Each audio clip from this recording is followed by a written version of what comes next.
Good evening. Welcome to the regularly scheduled meeting of the Mayor and City Council of the City of College Park. I'm Mayor Bianca Motley-Broom. We have a full quorum present with council members McKenzie, Karn, Arnold, and Gay. So I will call the meeting to order at this time at 7:30, subject to my continuing objections to the omnibus passed on January 2nd, 2024, and ordinance 2024-01. So our first item up on the agenda is the Pledge of Allegiance.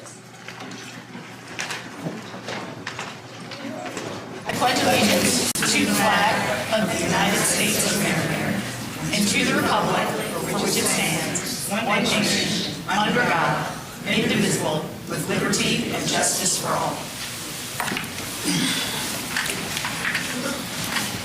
Chaplain Dennis during our invocation this evening.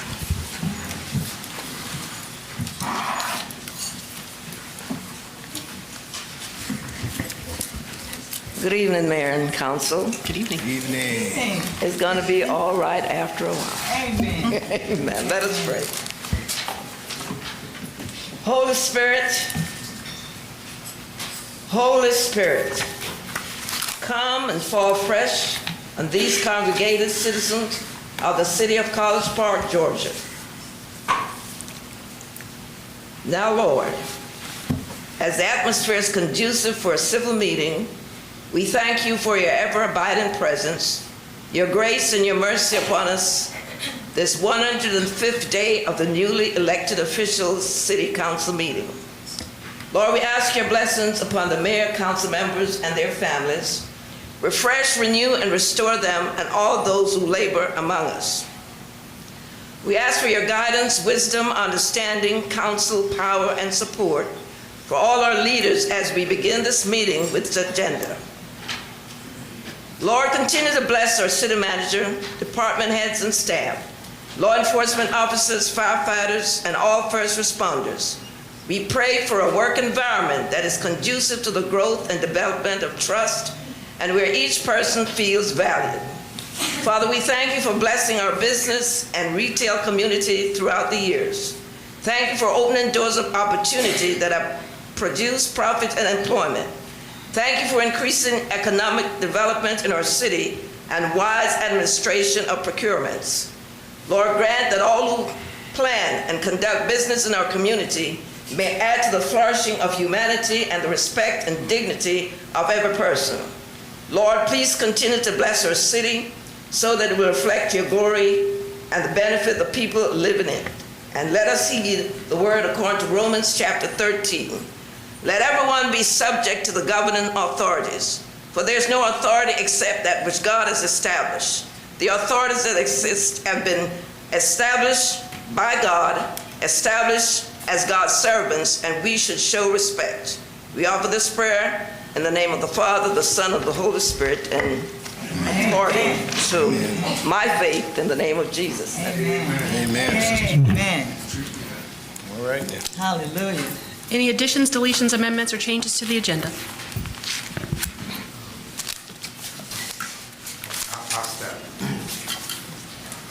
Item 8J, asking John, take delay that Mercedes will bring back at another time. She's reviewing the prices. Item 8A, as in Apple, moved up to 810, up to 810. 8A as in Apple. And then the last one is our budget workshop section. There are some PowerPoint issues that the finance director needs to go over with the new councillors. That has not taken place yet. And for a smooth and better budget workshop, I will ask the governing body if they want schedule for Tuesday, Wednesday, and Thursday. We do go through the revised schedule that was sent to all of you, which will start May 1st.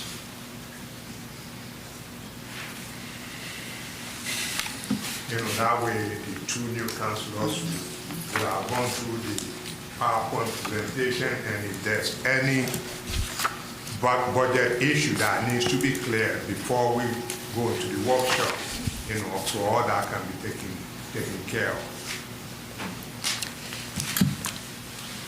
So, Dr. Adediran, you want to delete item 8J, move item 8A to M? It will be, yeah, and it will be the last. It would be the last one? Yes, ma'am. Okay. And then we received a revised schedule of the budget hearings that you would like us to consider. Yes, ma'am. All right. Any other additions, deletions, amendments? Hearing none, is there a motion? Motion. Thank you, Councilmember Carn. Is there a second? Second. Thank you, Councilmember Arnold. Any discussion? Hearing none. All those in favor? Aye. Any opposed? Any abstentions? All right, that passes unanimously. Thank you. Next is the approval of the agenda. Is there a motion? Motion. Thank you, Councilmember Carn. Is there a second? Second. Thank you, Councilmember Arnold. Any discussion? Hearing none, we'll move to a vote. All those in favor? Aye. All right, thank you. That was unanimous. Next is presentation of minutes, starting with regular session dated April 1st, 2024. Is there a motion? So moved. Thank you, Councilmember McKenzie. Is there a second? Second. Thank you, Councilmember Carn. Any discussion? Hearing none, we'll move to a vote. All those in favor? Aye. All right, thank you. That is unanimous. Workshop session minutes dated April 1st, 2024. Is there a motion? So moved. Thank you, Councilmember Arnold. Is there a second? Second. Thank you, Councilmember Carn. Any discussion? Hearing none, we'll move to a vote. All those in favor? Aye. All right, thank you. That is unanimous as well. Next is remarks of citizens. What about? I believe, I'm sorry. Proclamation? 5. Next is approval of proclamations. We have a bunch. 5A is Great American Cleanup 2024. Is there a motion? Motion. Thank you, Councilmember Carn. Is there a second? Second. Thank you, Councilmember Arnold. Any discussion? Hearing none, we'll move to a vote. All those in favor? Aye. Any opposed? Any abstentions? All right, that is unanimous. Next is 10U Major Boys. Is there a motion? Motion. Thank you, Councilmember McKenzie. Is there a second? Second. Thank you, Councilmember Arnold. Any discussion? Hearing none, we'll move to a vote. All those in favor? Aye. Aye. Thank you, that is unanimous. 8U Girls.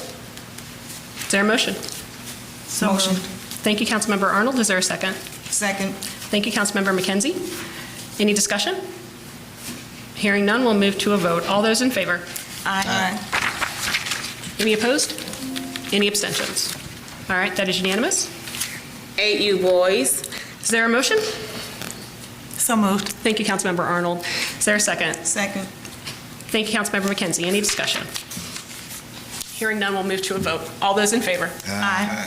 All right, thank you. That is unanimous. 35 Plus Basketball. Is there a motion? Motion. Thank you, Councilmember Carn. Is there a second? Second. Thank you, Councilmember McKenzie. Any discussion? Hearing none, we'll move to a vote. All those in favor? Aye. Any opposed? Any abstentions? Hearing none, that is unanimous. Georgia Cities Week. Is there a motion? Motion. Thank you, Councilmember Carn. Is there a second? Second. Thank you, Councilmember Arnold. Any discussion? Hearing none, we'll move to a vote. All those in favor? Aye. Any Municipal opposed? Clerk. Sorry, you done? Any abstentions? Hearing none, that is unanimous. Next is Municipal Clerks Week. Is there a motion? So moved. Thank you, Councilmember Arnold. Is there a second? Second. Thank you, Councilmember McKenzie. Any discussion? Hearing none, we'll move to a vote. All those in favor? Aye.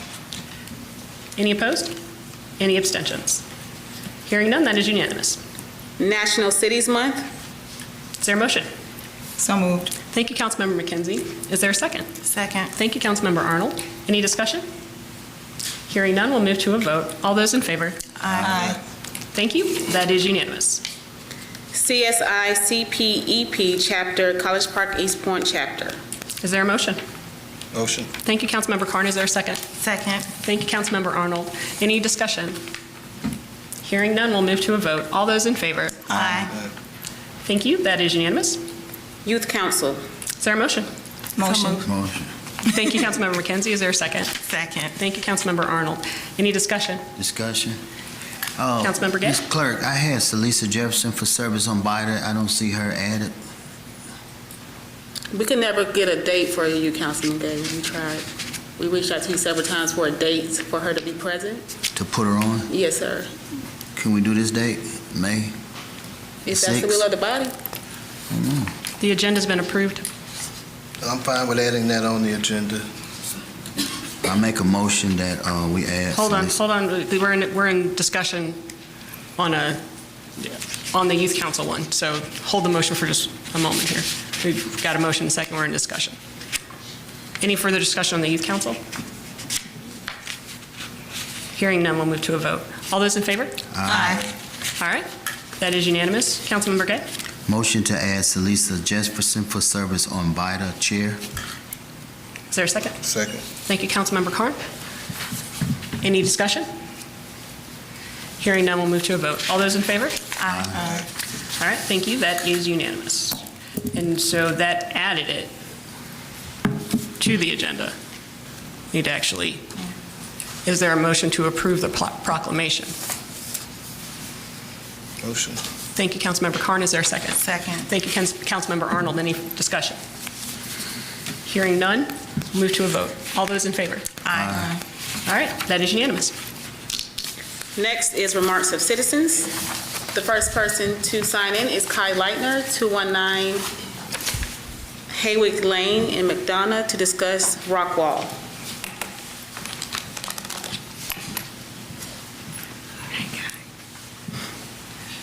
Hello, y'all. Thank y'all for hearing me today. My name is Kyle Leitner. I am 24 years old, and I am a professional rock climber. My success and experiences in climbing have changed my life and afforded me opportunities that I would have never dreamed of. In my career, I've managed to win many accolades, including 12 national titles and a world championship title. I've been featured on Disney Channel, a Got Milk commercial, World ABC News, and I was included in NBC's 28 Under 28 list for athletes breaking barriers and making a difference. I've also earned sponsorship deals from companies like Adidas and Cliff Bar. These opportunities have afforded me the privilege to be able to travel around the world to over 20 countries across 6 continents. None of this would have been possible if I had not found this sport and met people along the way who helped lower the cost barrier for us. People who permanently waived fees and donated sky miles for me to travel to competitions when I was a kid. They knew my mom, a single parent on a teacher's salary, could not afford it. Now that I have the influence to give back, I am determined to do so. In 2020, I started a nonprofit organization called Climbing for Change, which is dedicated to increasing access to rock climbing for minorities.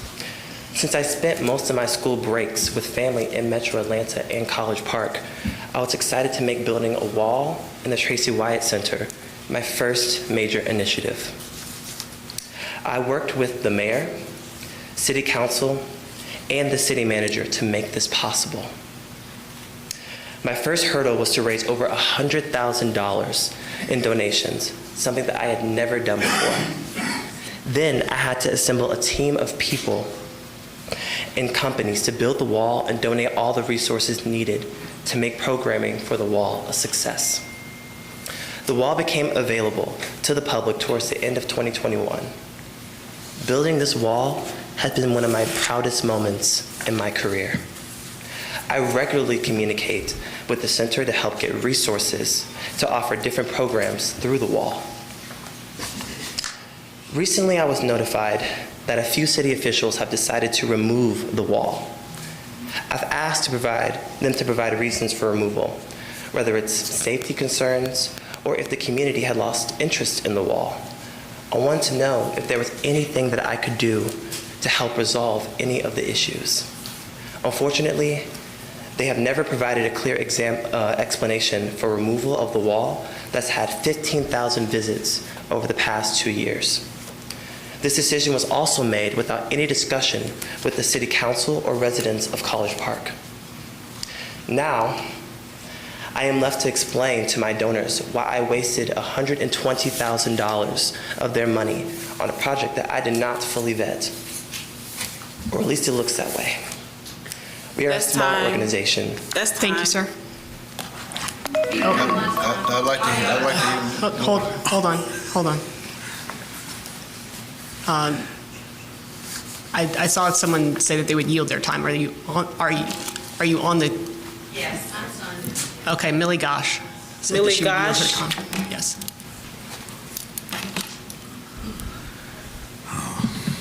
Okay, we proceed.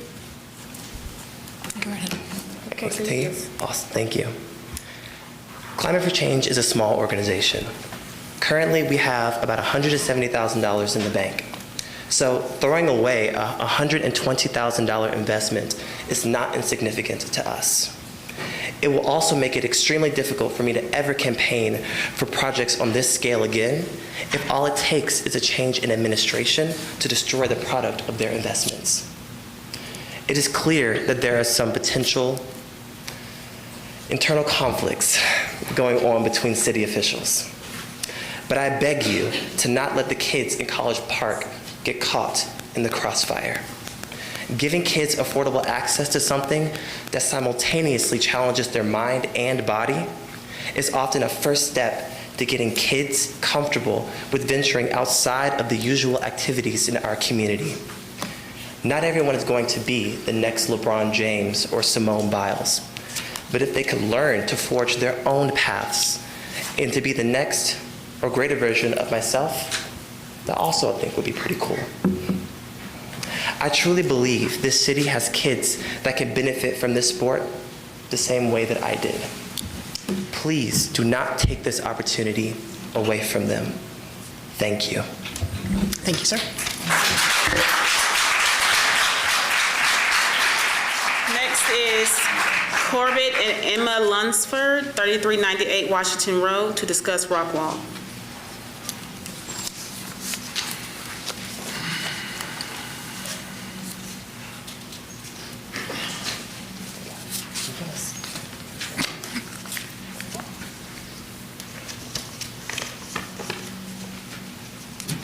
Hi, my name is Emma Lunsford, and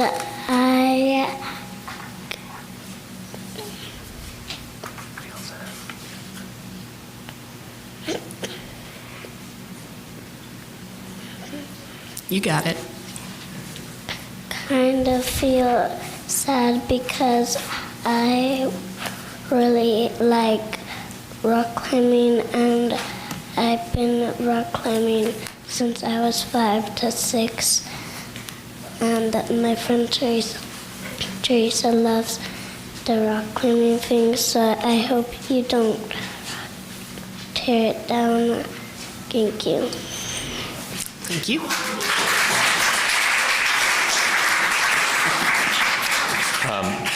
I think we need more things for kids to do in this town and not less things for kids to do in this town. I also think we need this town to be more interesting and not less interesting. This is something that makes it interesting. And so I hope that you'll take the interest that the city citizens feel in this walk wall and invest more resources into it. Not take it away, but actually put more into it so that we can actually make it a feature of this town. Also, just as a reminder, we would still love to hear what the mayor has to say about any of this. Thank you. Thank you, sir. Next is Mose James V, 1950 Rugby Avenue, to discuss camp.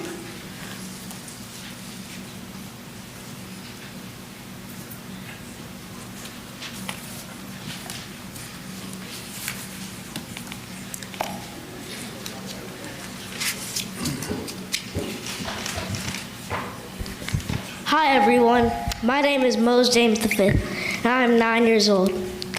Tonight I'm supposed to be at my first day of practice for my school's spring musical. But last summer, my cousin, who came all the way from Louisville, Kentucky, and I participated in a rock climbing camp at Tracy Wyatt Rec Center. I never even thought of rock climbing before my mom and dad signed me up. Usually I'm just getting yelled at for climbing on my furniture at my house. Even standing on my couch, it feels like being on top of the world. Well, the climbing at Tracy Wyatt is like that, but way cooler. You get to climb on all these different color holds and figure out the best way to get to the top. It wasn't easy at first. My arms got tired and sometimes I was a little scared.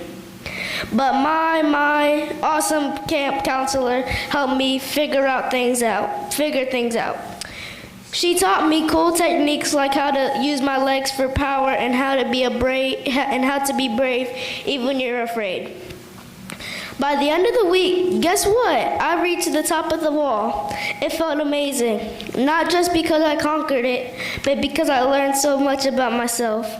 I learned that I'm stronger than I thought, and that even when things are hard, you can keep trying until you reach your goal. So my question is, why would you want to tear down this wall and rob other kids like me of learning this new sport? Thank you, sir.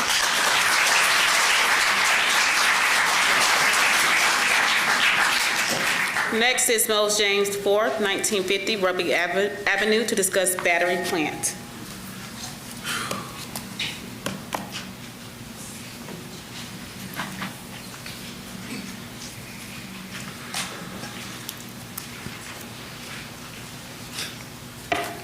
I am so proud of that boy right there.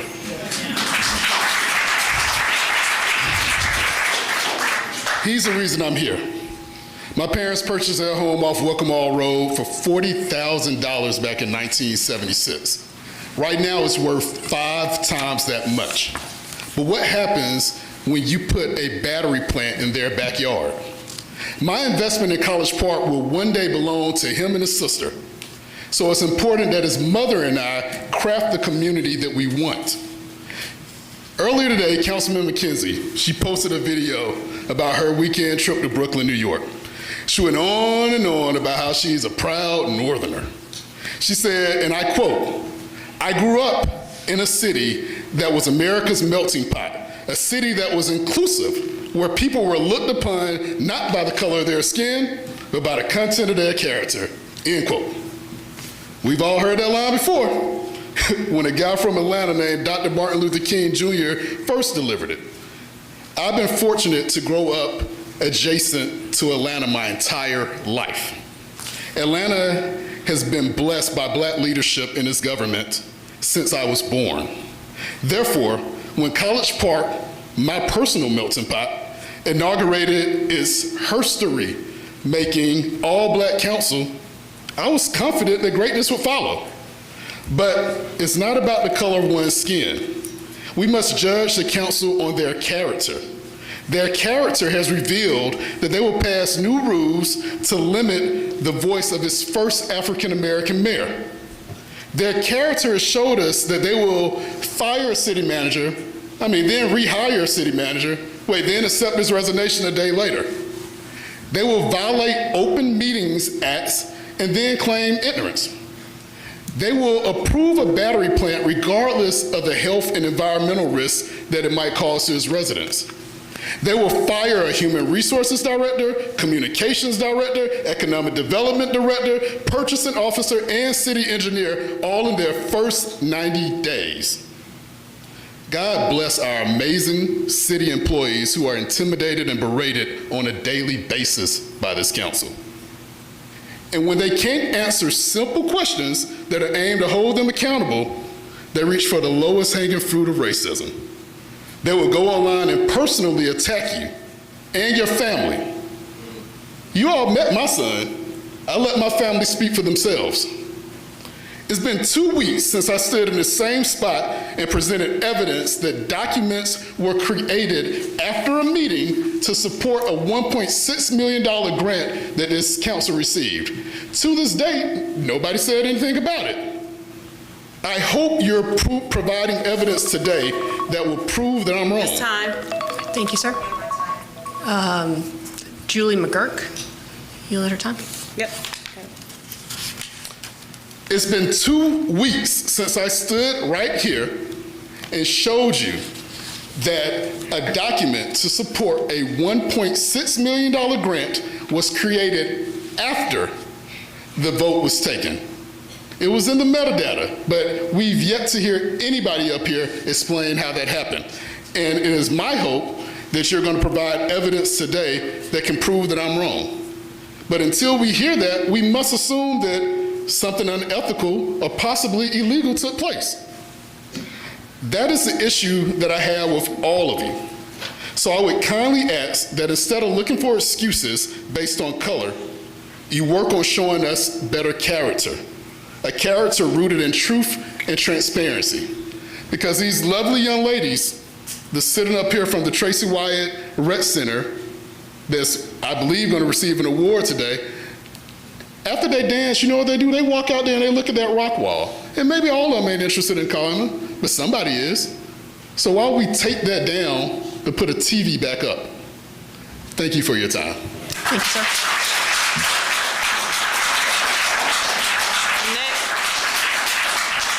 Next is Joy Turner, 1974 Rugby Avenue. I'm sorry, who? Joy Turner? Joy Turner? Yes.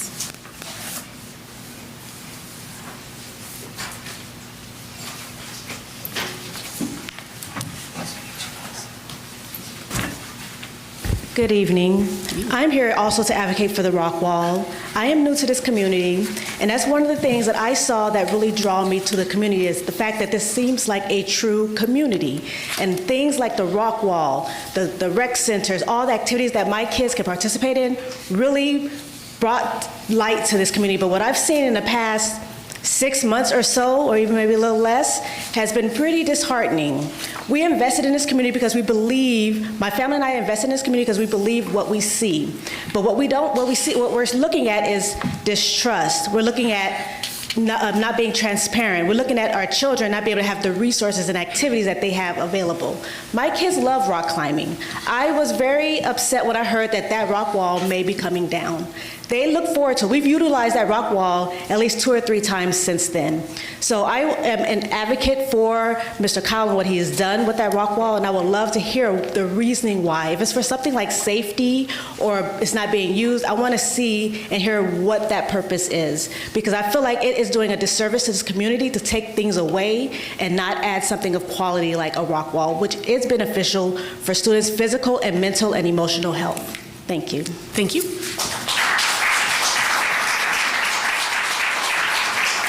Next is Sherry Godfrey, 1966, Lyle. Topic of discussion is open. I'm sorry, ma'am. To whom? Oh, is she just passing? Anyone who needs more time. Next is James Walker, 2071, Rugby. Topic of discussion open.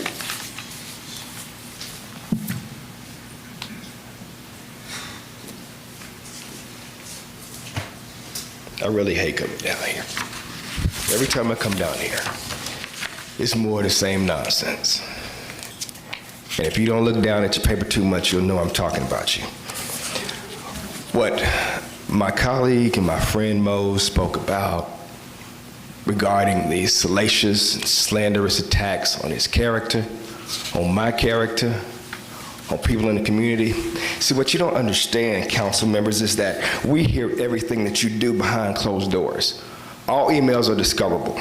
All text messages are discoverable, especially when you're using my tax dollars on the city phone and the city computers. So I warn you, I caution you against slanderous and defamatory language about me and my family, my business, my colleagues, my friends. Because you people, and you know who you are, and said you can look away if you want to, look down at your paper, have put out false narratives, lies, and talked about me and my family, Mose and his family, his wife, and I have strong objections to that. You people are not taking this job seriously. You're a joke. You're hired, elected to do a job, and that's listen to the people. Councilman Gay, you've had over 50 complaints against you, to my knowledge. People have called me asking me to sue you on behalf of the city. I respectfully declined. Your time of intimidation and manipulation has come to an end. We will no longer tolerate your tactics. This is a new Harry Potter, and we're gonna get rid of Voldemort this time. We're not gonna take this no more, and I'm sick of it. I've seen a community divided and come back together. People in the community who I once spoke to, I don't speak to anymore because of salacious, divisive tactics rooted in it's all about racism. It's all about black and white. No, it's not. It's about right and it's about wrong. I have misjudged a lot of people in this city. No more. No more. I've listened to false narratives. I've heard the lies. I've experienced them, and I'm tired of it. My attorney will be contacting every one of you all and the department heads. I am not one to be played with. So when you put my name in your mouth about lies, and y'all know who y'all are, I'm gonna fight back. And when you attack my citizens and my colleagues for speaking the truth, you're gonna be handled accordingly. What you will not do is quail our First Amendment rights. We will be here every Monday. Thank you, sir.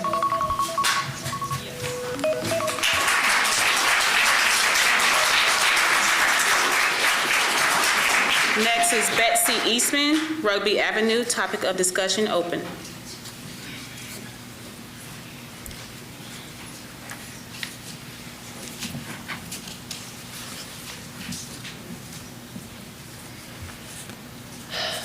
I'm here tonight to express my opposition to the renewal of the professional services agreement of $50,000 between our city and Ignite.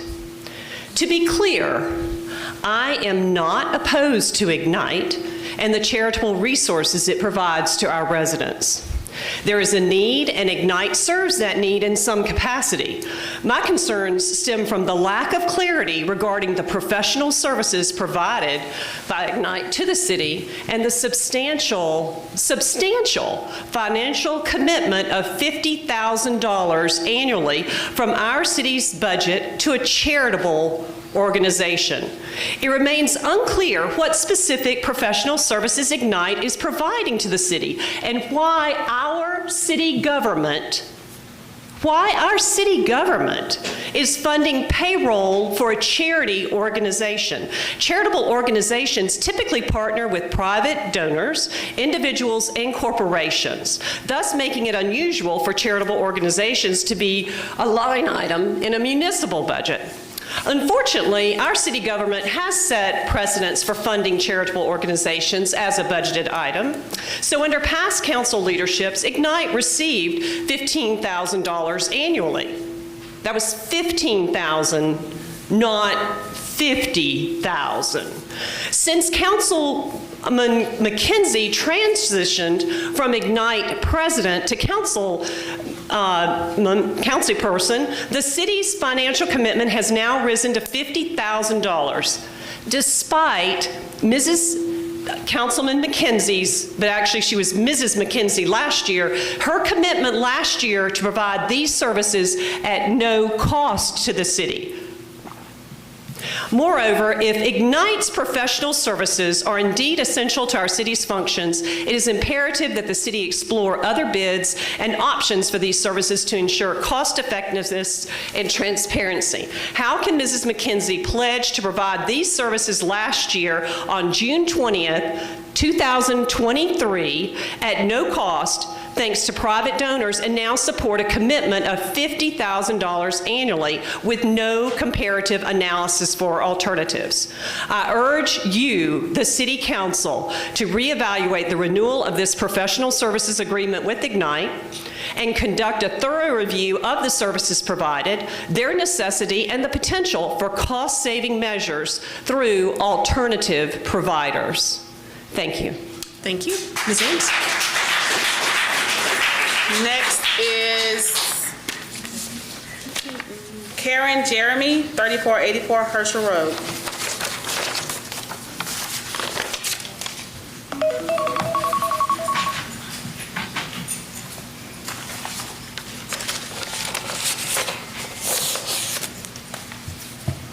Hello, Mayor, Council. How are you tonight? Very well, thank you. I want to share with you a very proud accomplishment. Earlier today in workshop, you had the opportunity to meet my son. Let me tell you a little bit about who he is. My son, many, many moons ago, was one of Georgia top 100 basketball players here in the state of Georgia. But his passion has always been soccer.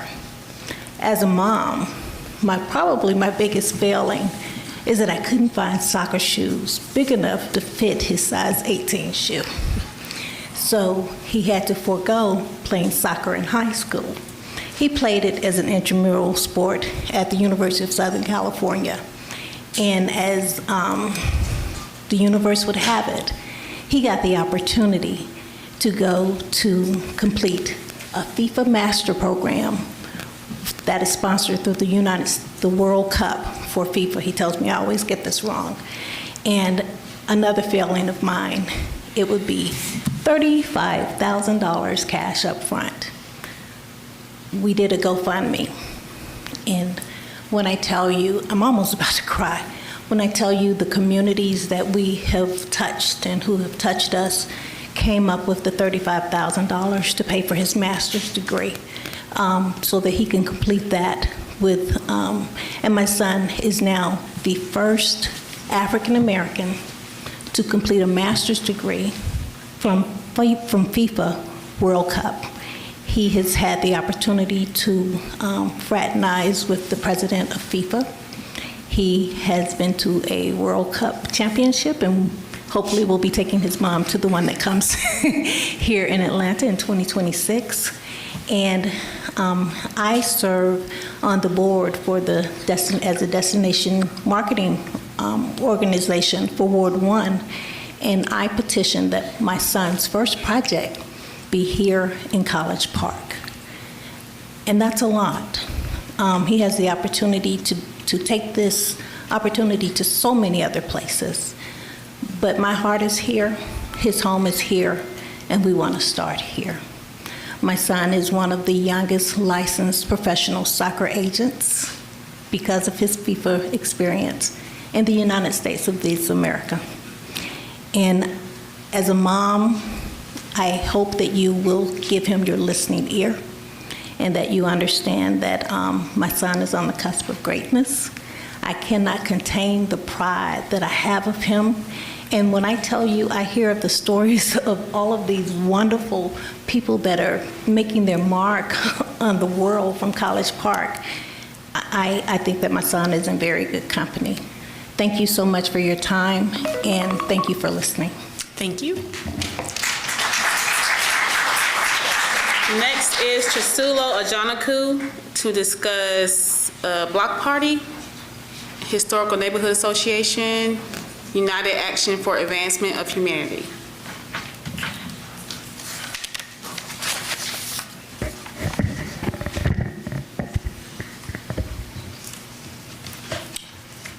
Thank you, Mayor, Council. It's my pleasure to come before you, particularly on something that I believe we all can benefit from. And so today I'm here to request your support towards connectivity onto unity. Connectivity onto unity. One ward, one College Park, one human race. On the agenda today, the Historic Neighborhood Association will make a request of you. And we want you to know that St. John Episcopal Church and its members, United Action for the Advancement of Humanity, has become one of a collective to come together, to unite for a block party and festival. It is towards the collective. It's towards coming together. It's being a part of coming to unify for a greater College Park, for a greater relationship with our citizens and our comrades. It is a way for us to be an example for our community. So I ask for your support for our collective effort. Thank you. Thank you, sir. Next is Melissa Williams, 3589 Herschel Road, to discuss the Brady Trail.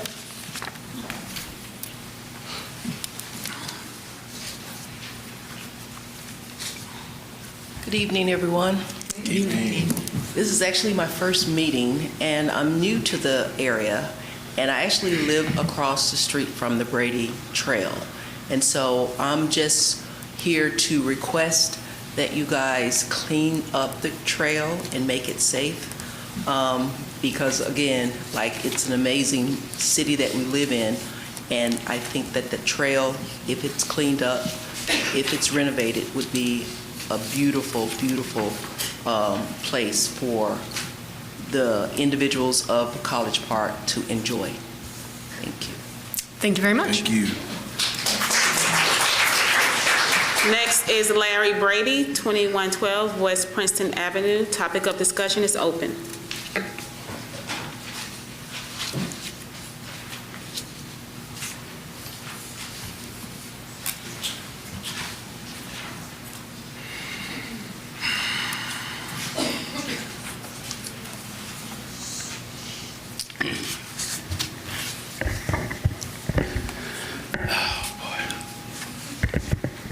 Good evening, Mayor and Council. Good evening.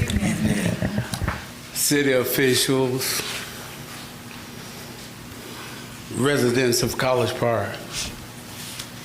I'd like to greet you all tonight in the greetings of peace and understanding. My name is Larry Brady Evans. I reside at 2112 West Princeton, where I lived since 1959 BC, before crack.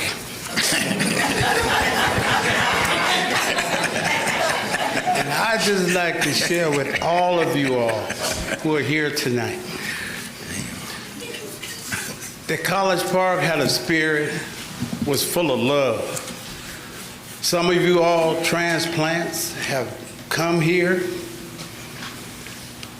and you seem to think this administration here has caused all the problems here in College Park. But where were you back in the 1900s and 80s when there was a council that took everything that I had where I live in this city? I'm the only one that lives in my city. Our stores was taken, our churches was taken away from us. My family, everything was robbed from us.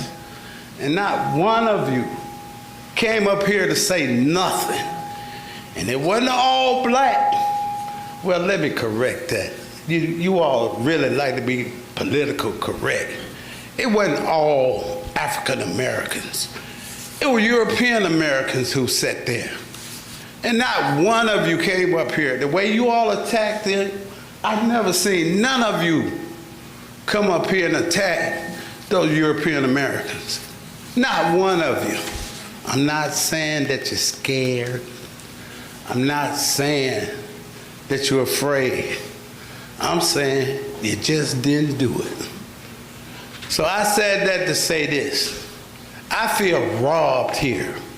And for you all who come up here with that old wicked witch spirit, I'm talking to all of us in here who hide that wicked witch spirit behind your eyeballs.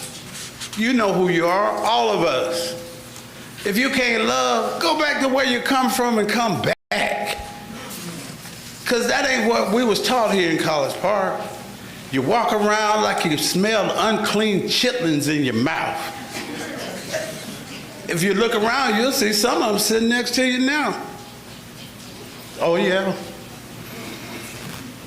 But I can't change your thoughts or your way. But I'm from College Park. My time up? Your time is up, sir, but I believe, hold on, council member. Mr. Evans, Ms. Godfrey had time to yield, so please proceed. Thank you, ma'am.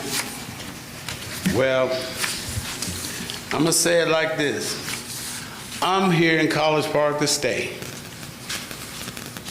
You can't buy me. There's not enough gold in the earth to buy me.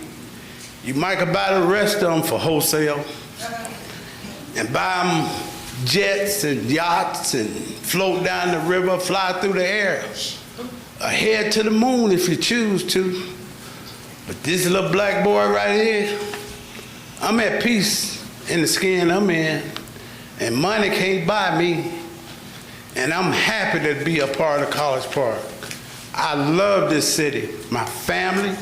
I'm the nephew of Wayman and Bessie Brady, who ran the College Park Recreation Center. And before then, it was built for us, African Americans. We couldn't come up here on Main Street at the Conley Center, the swimming pool. They built one for us. And I see all of these beautiful things y'all building all around. Ward 1, Ward 2, Ward 3, Ward 4. But like the doc said, ain't but one College Park. Y'all carry on like little children. Who got the gavel? What is the gavel? Who cares about the gavel? What you should care about is the love that's really in your heart. So all of us in here tonight, go home and take a look in the mirror and see, can you love the one that you think hates you the most? And as I said, as I came before you, and the greetings of peace, may God take a liking to you. Thank you, sir.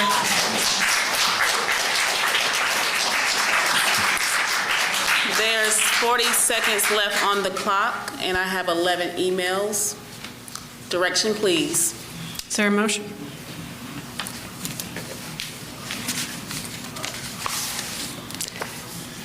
Hearing no motion, I guess you just finish out the 40 seconds then. First email is from Nadia Bates. This business called VB Consulting uses different aliases, but they always do Consulting Inc. It's on 3391 Main Street, College Park, Georgia. Please do not give your social security number or personal information to them because they steal your identity like they stole mine and is now using it. Please, everyone in College Park, be aware. They say their names are Brenda Ward and Debbie Jones. That is my time. Thank you, ma'am.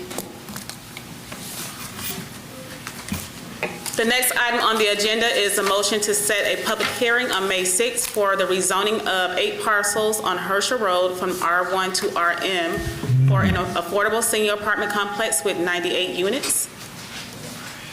Is there a motion? Mayor, before we take the motion, we have a elected official, and it's always our courtesy to allow that person to speak if they like.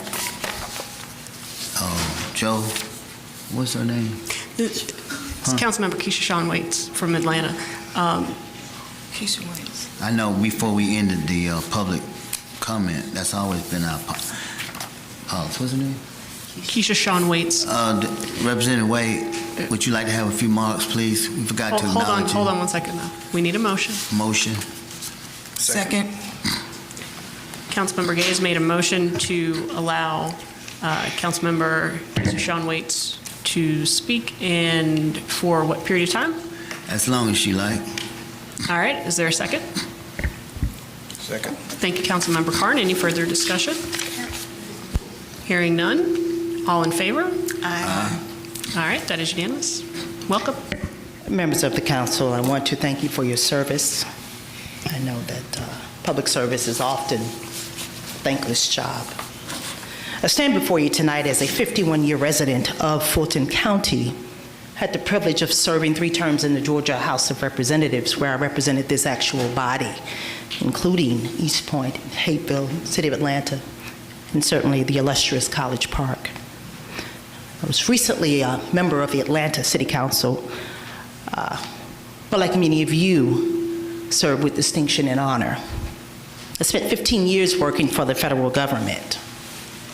And so tonight, I just simply wanted to introduce myself to those individuals who have not had the opportunity to work with or had the pleasure of meeting. I did hear something about the rock climbing project. I'm a former athlete from high school and college, and I certainly believe that physical activity is important in terms of mental health and well-being. I'm not going to keep you long tonight. All of us know that there's an election coming up on May 21st, and early voting will be coming up, I believe, April 29th through May 17th. I will be transitioning from my role on the Atlanta City Council to a candidate for Fulton County Clerk of Superior Court. Certainly, I could not tell anyone who to vote for, but it is my hope that you would do your research, and I look forward to the conversation. Have a great night. Have a great meeting. Thank you. All right.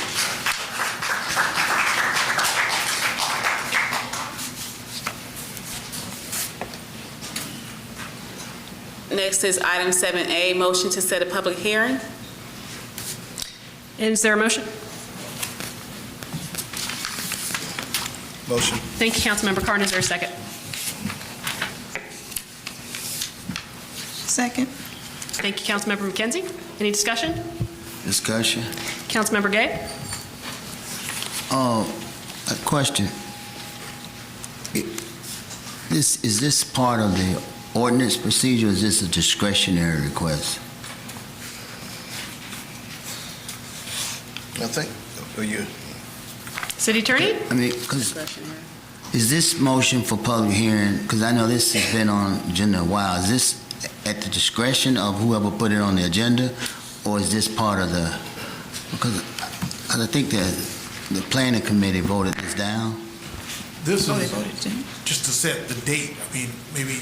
No, I get that. My question is having to set a date required as an ordinance matter, or is this at the discretion of whomever put it on the agenda? No, sir. For certain matters, we're required to have a public hearing as a matter of law. Okay. And so, therefore, we're putting it on the agenda to set that date. But the happening of the public hearing is something that the law requires on certain matters under the zoning procedures law. So this body is deciding the date? Yes, sir. Merely the date. The fact or the decision to have a public hearing is made for us by the General Assembly. The date of that public hearing is for you. Okay. So we're required to have public hearings for changes in zoning? Yes, ma'am. Under the zoning procedures law, you're required to have one public hearing on a zoning matter. Okay. And is that even after the planning committee votes it down? No. This body has to have a public hearing. Yes, sir. All right. All right, any further discussion? Hearing none, we'll move to a vote. All those in favor? Aye. Any opposed? Any abstentions? All right, that is unanimous. Next is consideration of an action on a request from the Financial Literacy Institute to host Black Wall Street Black Business Expo on May 31st and June 1st at multiple locations in the city. Is there a motion? So moved. Thank you, Councilmember Arnold. Is there a second? Second. Thank you, Councilmember McKenzie. Any discussion? Hearing none, we'll move to a vote. All those in favor? Aye. Any opposed? Any abstentions? Hearing none, the motion passes unanimously. Next is a consideration of an action on a request from Jeremy Salley to host a Caribbean Diaspora Trial at Badgett Stadium on May 18th and 19th. Is there a motion? So moved. Thank you, Councilmember Arnold. Is there a second? Second. Thank you, Councilmember McKenzie. Any discussion? Hearing none, we'll move to a vote. All those in favor? Aye. Thank you. That's unanimous. Next is a consideration of an action for the approval of a professional services agreement for the purposes of providing broker services for employee health benefit service to authorize the mayor and city council to execute all documents necessary to facilitate the award and establish a broker of record. Is there a motion? I make a motion for the Mercer Health and Benefits Group. Is there a second?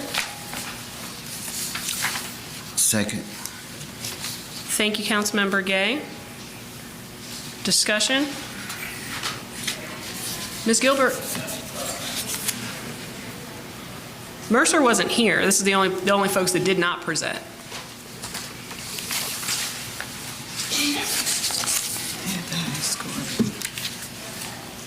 And what was the group's recommendation in terms of rankings? As far as the rankings, the overall rankings showed that Mercer did win by 1 point. We did not. Someone here is here now from Mercer, if you would like for them to come up. Would you like for them to come up? I would. City Manager, before they come, City Attorney, before they come up, I'm just curious, I just want some clarification. Are we moving back into where the presider also deliberating? I just want to know for the record. Are we back at that point to where we're presiding and deliberating? You mean where I get to talk? No, sir, nothing has changed the orders that the council adopted. I'd like to hear from Mercer since they weren't here at the workshop. Okay. Mr. Hunter?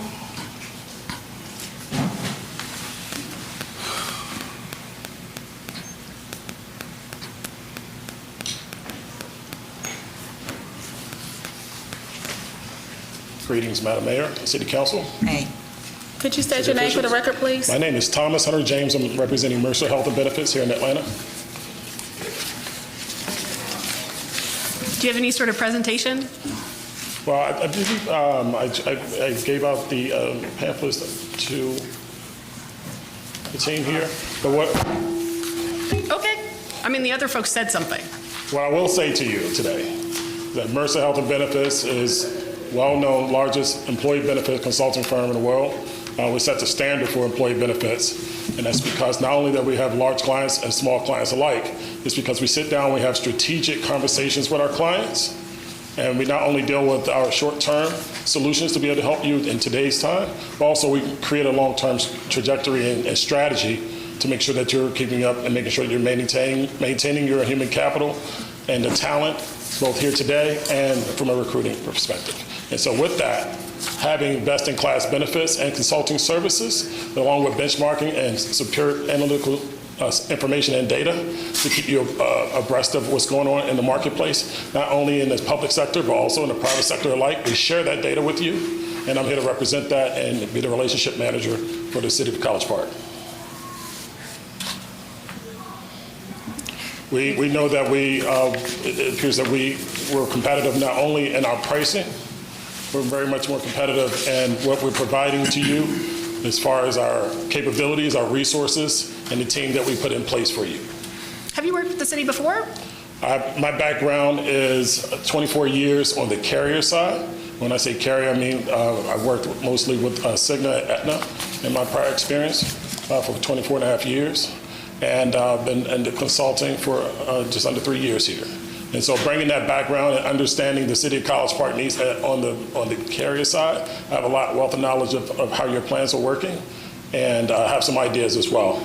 And my team of resources, we can put a plan in place today, or whenever the time allows, for you to, we believe, be best in class throughout the nation. I'm sorry, you said you had consulted with the city for 3 years? Is that? No, I'm sorry. Our consulting firm can put a plan in place to make sure that you stay in front of the curve. Understood. But my background is on the carrier side, mostly with Aetna and Cigna. Gotcha. And I specialize in the public sector, and I led public sector teams throughout the region. All right. Any questions? All right, hearing none. Any further discussion? All right, we'll move to a vote. All those in favor? Aye. That is unanimous. Thank you. Next is consideration of an action on a request for the approval of the revised mayor and council departmental budget meeting schedule.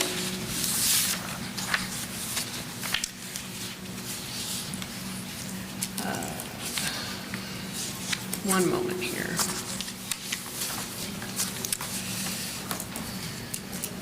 I had to change my password this afternoon, not on this.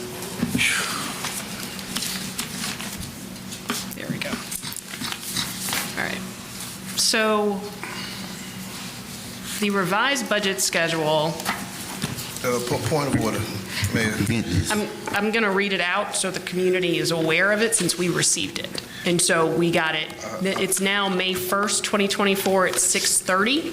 May 2nd, 2024 at 6:30, May 7th, 2024 at 6:30, May 9th, 2024 at 6:30, May 13th, 2024 at 6:30, May 14th, 2024 at 6:30, May 15th, 2024 at 6:30, and May 16th, 2024 at 6:30.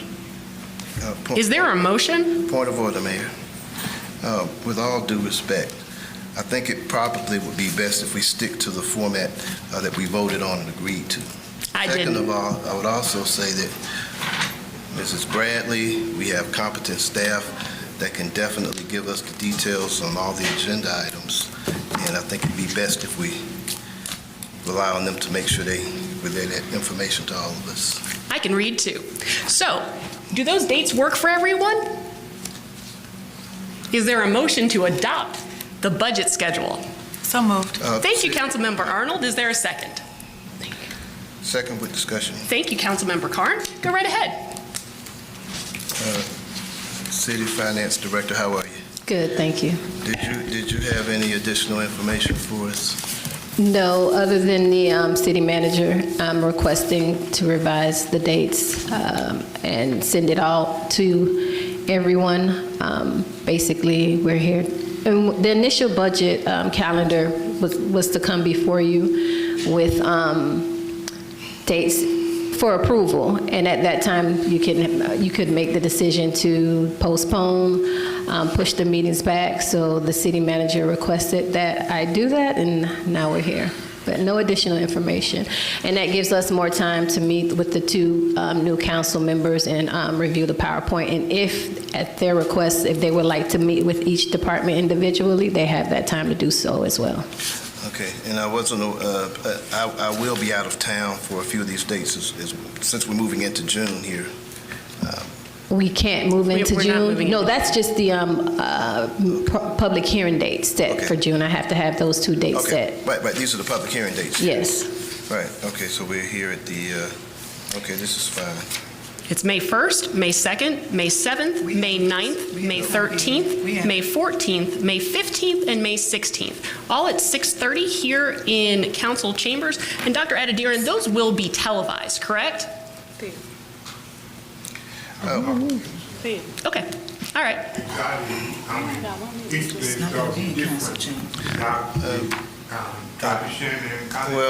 Yes, sir. It is the tradition.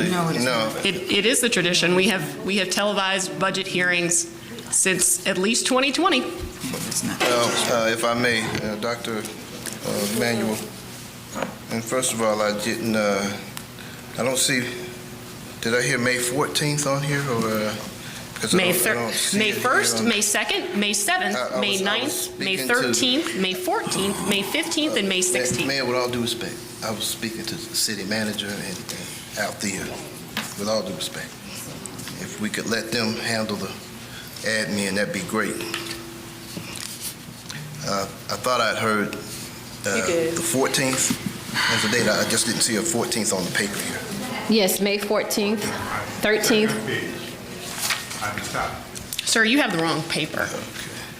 Let's see, what am I looking at here? I see revised Departmental Budget Workshop, and it starts at April 16th. That's wrong. Sir, you have the wrong correct paper. We got an email with the right one. Okay, so we had a correction Yes, there. all that's changed.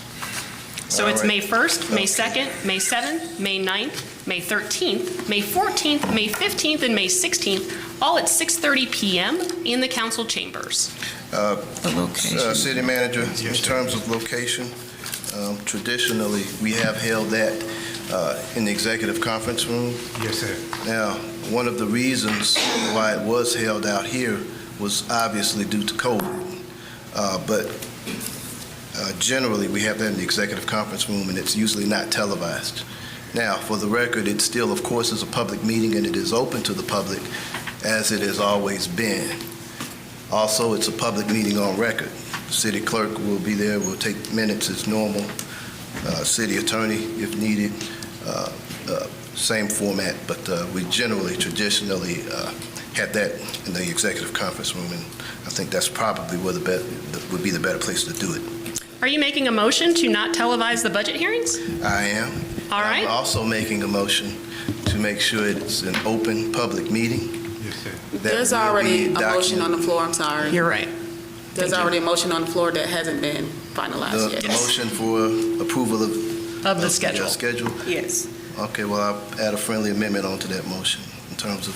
I believe Councilwoman Arnold has to authorize that because she made the motion. Well, Councilwoman Arnold, I would recommend a friendly amendment that we have the location traditionally in the executive conference room, that it be a public meeting with minutes recorded and open to the public as usual. If you would accept my friendly amendment. I don't have a preference, so. Well, I will say since 2020, we have broadcast the budget meetings, each and every one of them. And after we did come out of COVID, yes, we did it here.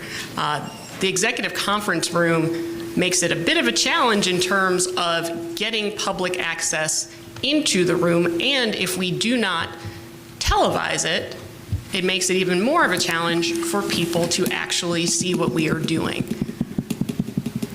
Well, I will say, I could speak on several things that were done involving this body since 2020 that were not supposed to be done, much less were not traditionally done, but I won't go over that. All I can say is that that would be my preference in terms of having the meeting, so we can have a better discussion there. And it's been motion and second. It's still my motion. It's been motion and second. We're in discussion now. All right, I would make a motion that we call for the question, call for the vote. Is there any further discussion? Hearing none, we'll move to a vote. And so can you read the motion?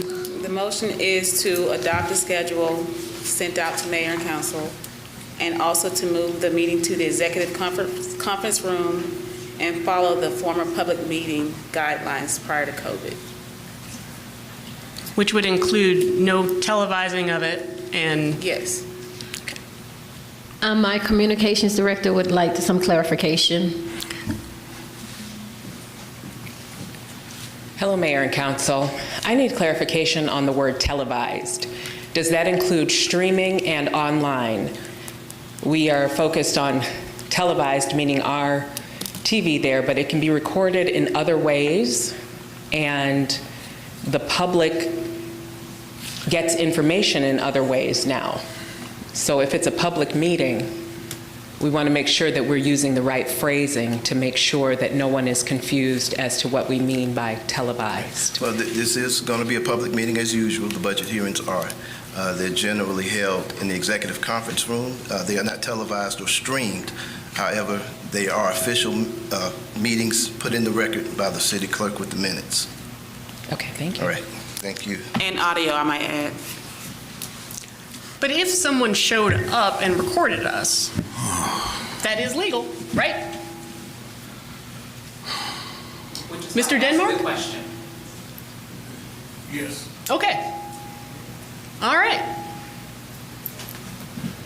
So we can do it ourselves, or somebody else can come in and record us. All right. But it is this body's preference. Well, it will save us money, so if someone wants to come and do it on their own, I guess that'll be fine. Sorry. I mean, I have residents that are concerned about saving money, so I don't see where they would be an objection to us saving the money that it would cost to stream these 7+ meetings. It does, you can find out through public information exactly what it costs for the live streaming of each of these. All right. So, any further discussion? Smaller room and no recording. All those in favor? Aye. Any opposed? Any abstentions? Aye. Okay.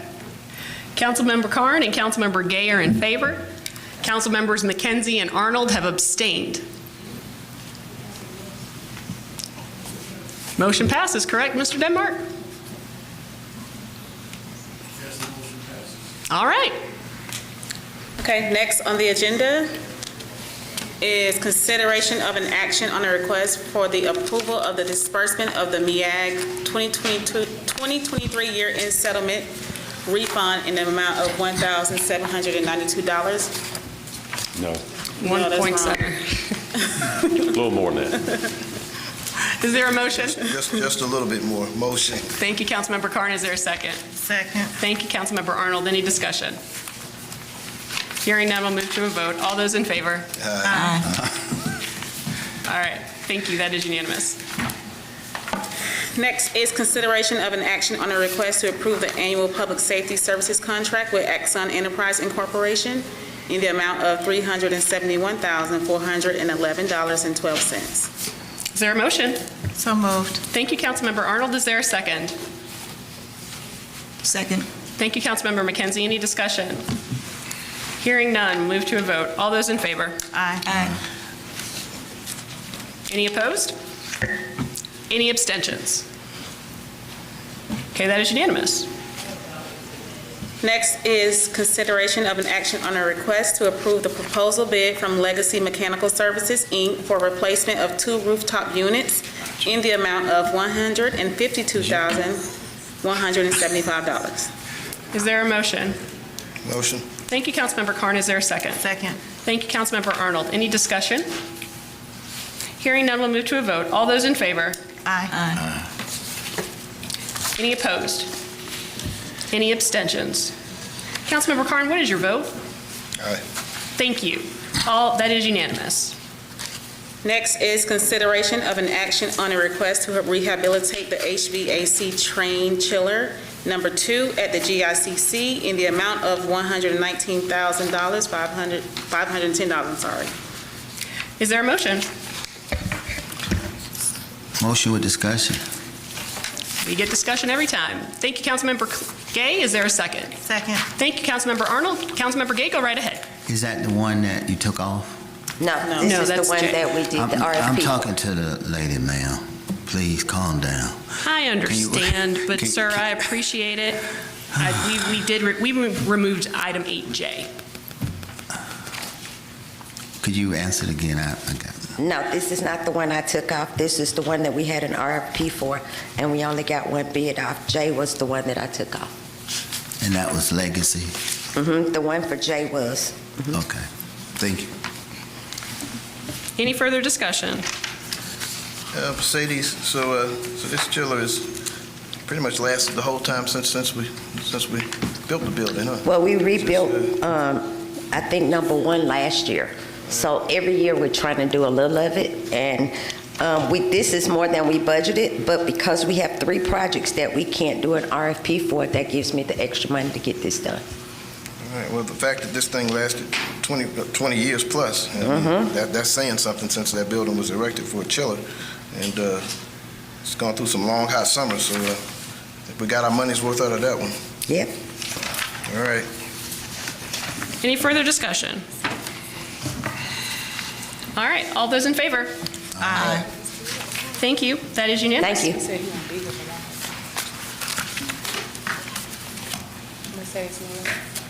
Yes. Hold on. Next item on the agenda is consideration of an action to renew fiscal year 2024-2025 professional service agreement between the City of College Park and Ignite Resource Center CP in the amount of $50,000 annually. Point of order. Councilmember McKenzie? Even though I have not been affiliated with Ignite since June of 2023, and I know that the contract for Ignite has never been less than $30,000, I am going to recuse myself from this vote tonight because it would be very difficult for me as a councilwoman to rule on this. So I'm going to step out. All right, so Dr. Adediran, where is this budgeted?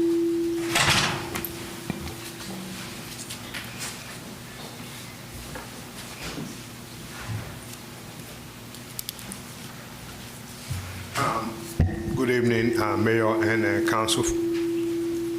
Evening. From the... Dr. Adediran, you can just go to that one. You can stick with that one. I'm not sure what's going on with that microphone, unfortunately. City Manager, actually, is Althea still here? She's right here. Oh, okay. I'm looking in the audience for you. Okay.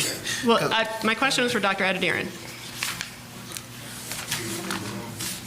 No, my question was for you, Dr. Adediran, because you said it was a budgeted item. So where is it budgeted? It's not a budgeted item. No. Okay. A couple of questions. Now, I know this was an annual contract. I know when I was county commissioner, it was a contract that was pretty much annual. Now, I can understand the differences, obviously, with the former chair being elected to office, so I think y'all cleared that up pretty well. Rose, everybody's known you for several years in terms of working with the organization. I guess my question overall is if we're going to get the same kind of first-class service that we're used to getting. Of course. A lot of things have changed, obviously, like I said, but one thing that has not changed in this community is the need for additional community services. And there are groups like yourself and other groups that we've worked with over the years. I tell people constantly, if you're depending on government to resolve all of your problems and issues, I can tell you right now, you're going to be let down. Government cannot solve all of our issues on their own. It does obviously take community partners, churches, nonprofits, and groups that truly have an interest in helping folks that are in need of help. And we still got a lot of folks in need of help at College Park. And I always say, regardless of who that is, we have some outfits that we can depend on year in and year out. They're sticking in with us. I'm for one and for sticking in with them. So I'll just leave it at that. Is there a motion? Motion. Thank you, Councilmember Carn. Is there a second? Second. Thank you, Councilmember Arnold. Discussion? How many calls have you answered this year? I haven't recorded those calls, but we do get calls all the time. Do you have any data about, any data from this current year in terms of? Not with me, no ma'am, I don't have anything. Okay. Ignite works in the community as well as receive calls from our residents. And so we are constantly meeting the needs throughout the city. And so we've been doing this since 2019. The city has always sponsored us, and this started with former Mayor Jack Longino, Councilman Clay, as well as Councilman Wyatt. And the city has always been there to assist us in our efforts. And so what we have created the habit of doing is making sure that the people who are in need are taken care of. And so that's why I'm really surprised that there is an issue with the contract, because this is not anything new except for one fiscal year when Ignite did not receive any funding. But since we have been in place, we have always received assistance from the city of College Park. We have always partnered with people in our community and in the surrounding areas, and we have always had sponsors. And so we have used those funds to the best of our ability to meet the need. And that's what we do. You know, if there's someone in the community that's, you know, we've had people that have had fires, lost jobs, people that have been in need of food. We've also taken care of the children during the holidays, so we have constantly been helping our community. I understand.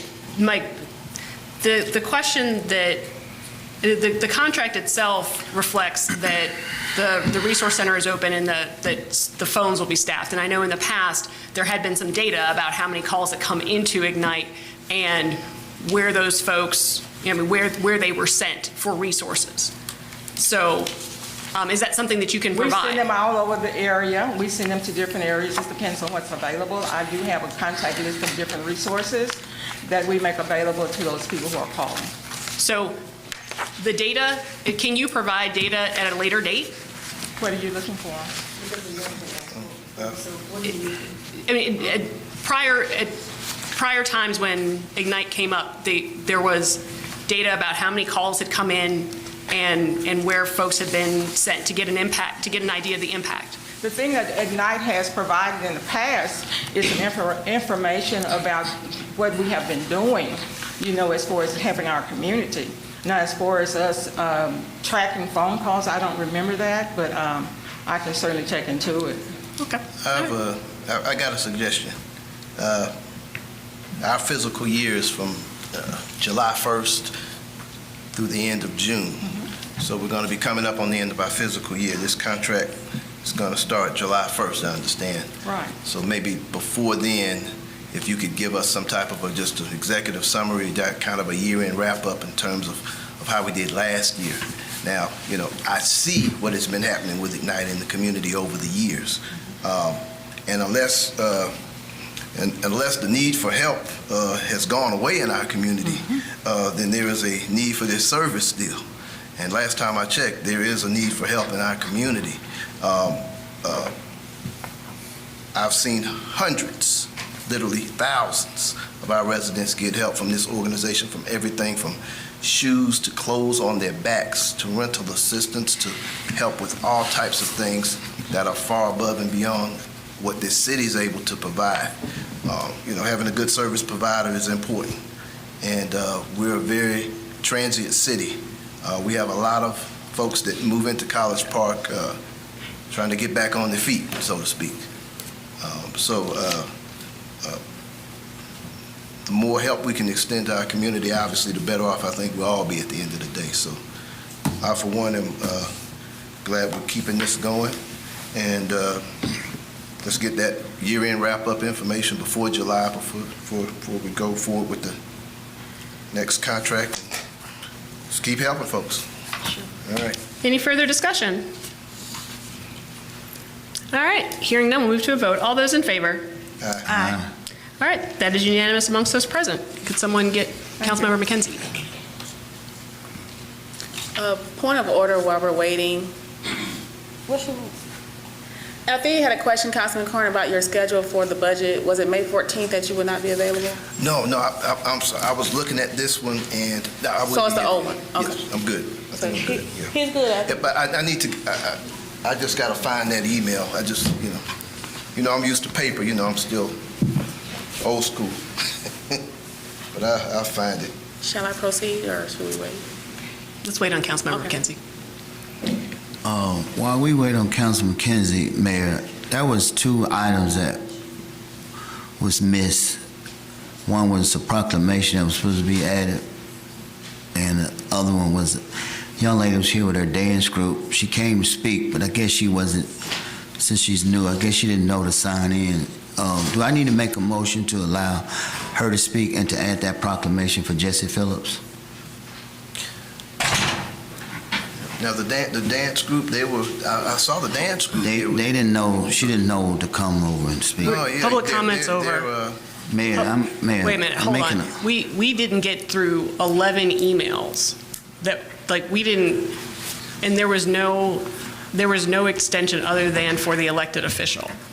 Well, if I can make a suggestion from here on out, I guess that was an omission there. Miss, tell me your name. My name is Steve Singleton. All right, Ms. Singleton. I think I've seen you here before at some point or another. Again, I guess that's going to be our mistake blaming on us.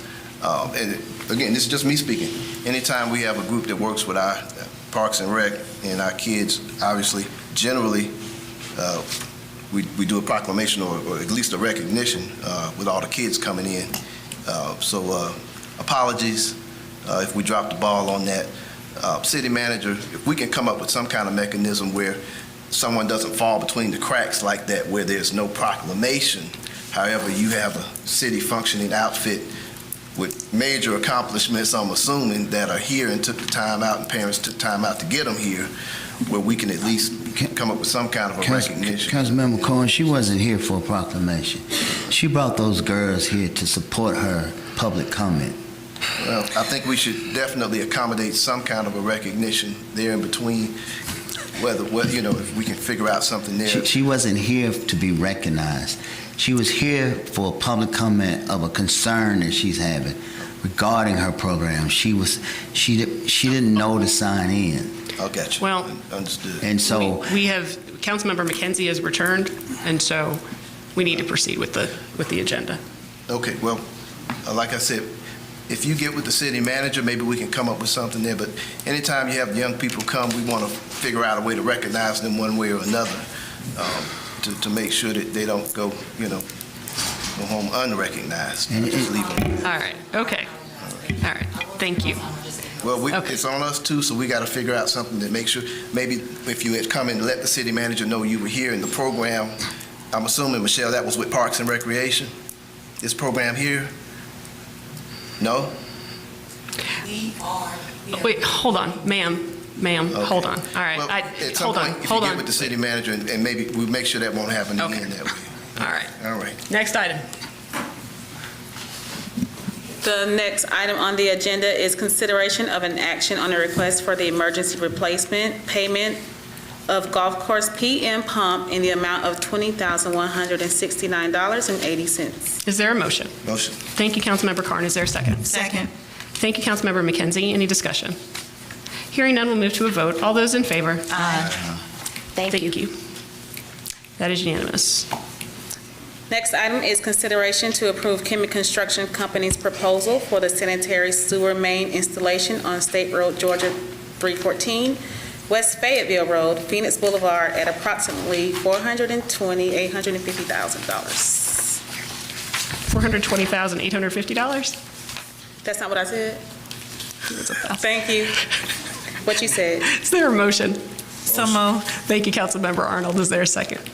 Second. Thank you, Councilmember Carn. Any discussion? All right, so we got the documentation I see here. All right. Any further discussion? Hearing none, we'll move to a vote. All those in favor? Aye. All right, that is unanimous. Thank you. The next item is consideration of an action on a request from Historic College Park Neighborhood Association to host Historic College Park's second annual neighborhood block party on June 1st from 12 p.m. to 5 p.m. at Barrett Park. Is there a motion? Motion. Thank you, Councilmember Carn. Is there a second? Second with discussion. All right, Councilmember Arnold, go right ahead. So we just approved an event on that same day, citywide.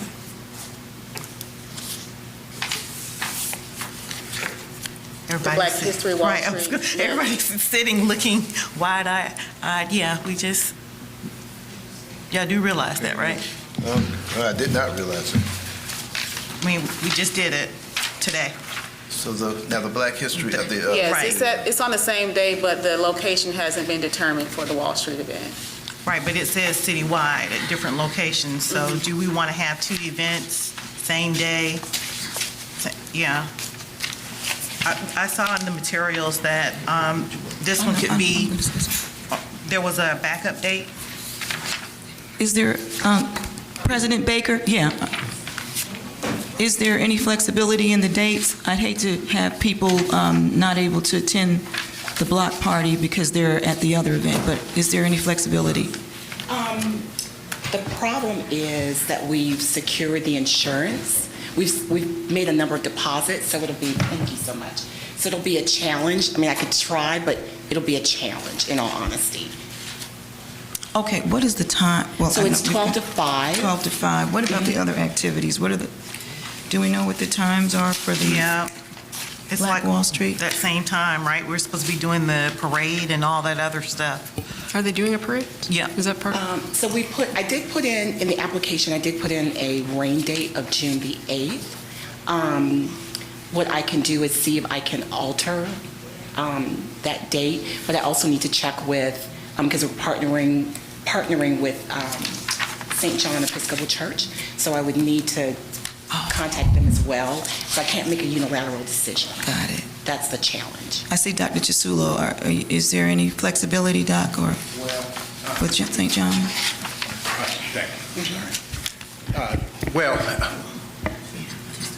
there's not much flexibility because we've already made adjustments.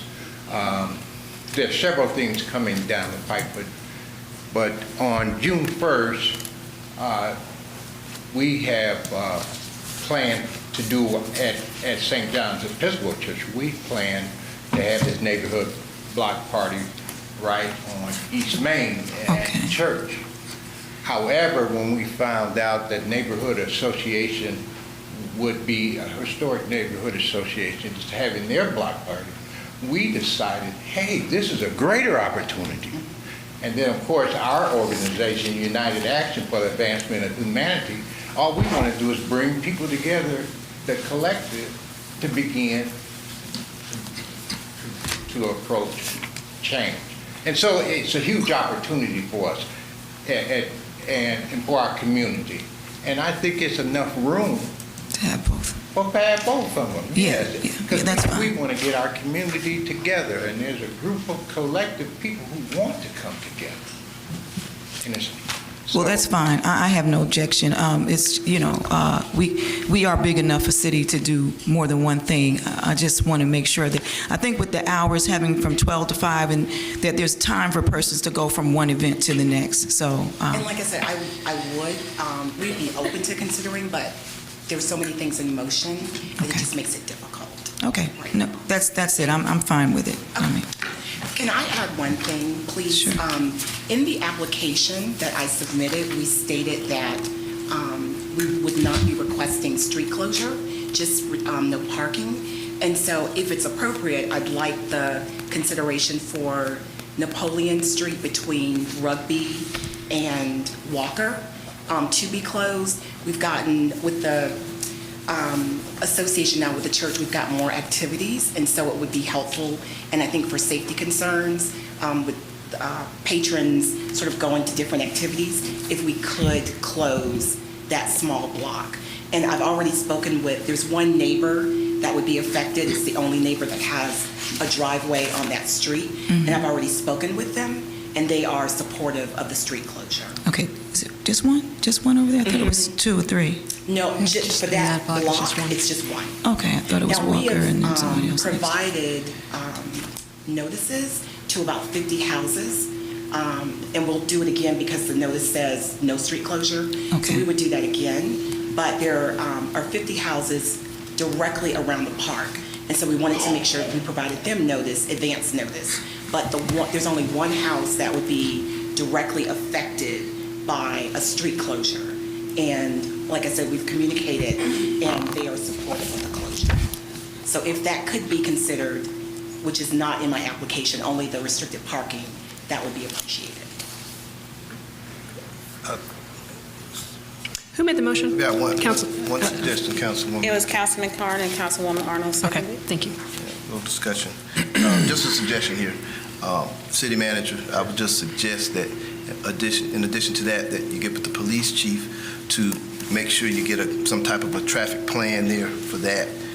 Additionally, if we're going to do both at the same day, and I held a pretty big community event the same day Councilmember Gay had his citywide community event, and mine was earlier, and then I sent some of my folks over to his event, so I think this city's big enough for two. But in addition to getting with the neighborhood association, you want to get with the chief on a overall traffic plan for the other one once you nail down the pending locations for that one as well. So, Okay. It's going to be a busy day in College Park that day. What is it, June? What is it? June 1st. June 1st. All right.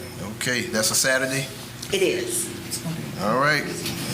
Make sure you got your folks in place. All right. Councilmember Carn, do you want to amend your motion in regard to the street closure? I will amend it with the addition of the street closure guidelines per city manager. All right, so that's Napoleon from Rugby to Walker. All right, and Councilmember Arnold, would you still hold your second? So what it will be the new motion? The motion is to approve the event with street closures at Napoleon Street between Rugby and Walker and to follow police guidelines per city manager's direction. Okay. Yes. All right. Any further discussion? Hearing none, we'll move to a vote. All those in favor? Aye. Thank you. Thank you. That is unanimous. City Attorney's report, Nothing this evening. City Manager's report, Nothing. report of Mayor and Council, Mayor Motley Broom. I received ordinance 2024-07 to sign. That hasn't been before the body. So I think we need to place that on an agenda so the body can actually vote on it. Which ordinance is that, Mayor? That would be in regard to the rezoning that occurred on March 18th. It's from my perspective, it's simply memorializing the vote that the council took. But there's things in that ordinance that were not a part of the motion. I'm not aware that there are. Okay.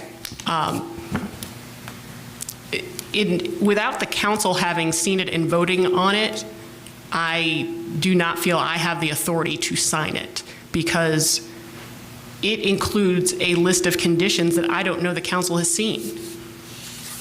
It's my understanding that when the motion was renewed, it was renewed from the previous motion that included the 14 conditions. That was my understanding.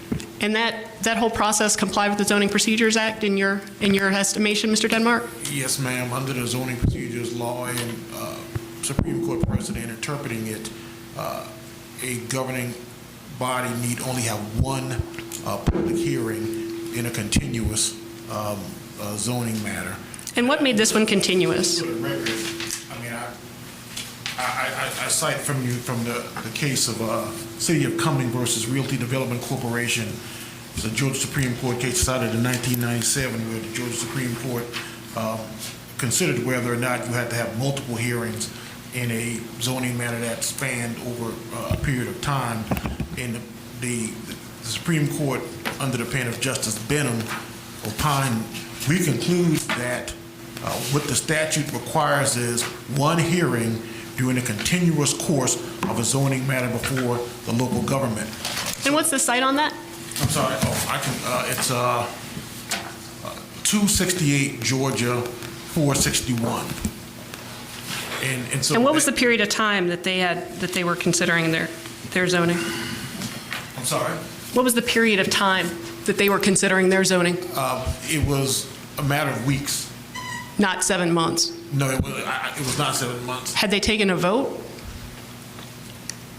I don't recall that they had taken a vote in that matter. Okay. But so, the requirement for a public hearing flows from the zoning procedures law, and the question is always whether you have to have multiple public hearings at different phases of the process. And the Supreme Court said, no, you don't. You can have one public hearing. And so the principle would apply if it were 2 days or 2 months or 2 years. If the principle is that you only have to have one hearing, then the principle is that you only have to have one hearing, and all the other niceties and factual distinctions kind of fall in the face of the overarching legal principle that the Supreme Court announced. So, to that end, we didn't need to have another hearing in 2023 then, since we'd already had one in 2021. Yeah. I'm not familiar with the factual circumstances. I can't remember them, but the principle is still the same. You only have to have one public hearing. And that holding has been reaffirmed time and time again. All right, Cumming versus, I'm sorry, what was it? Actually, can I just have the case? Adediran, Dr. Adediran, can I have it? Could we make sure we all get a We all should get a copy of that. That'd be great. Where'd you get it from, Dr. Adediran? Can I call for a point of order? I am so confused what we're doing here. This is my report. I'm asking I thought questions. it was his report. No, it's mine. He didn't have anything. It's me. It's my turn. This is your report. Yep, it's my turn. So, Dr. Adediran, I'll make a copy for you. where'd you get it from? Where'd you get the case? Well, I got the case, I have as I stated, I have relatives that are lawyers. From whom did you get the case? From my nephew, Larry Porter.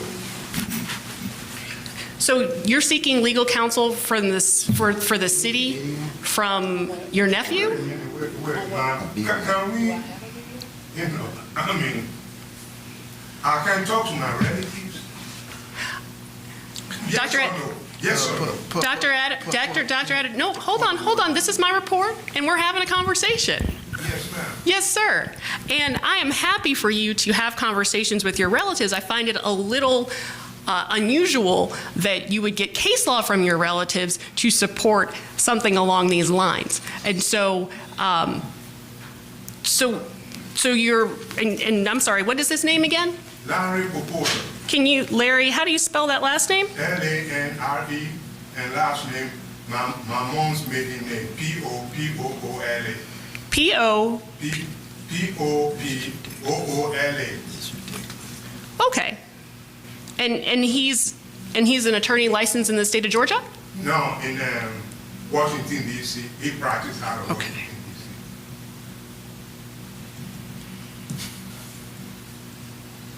All right, so I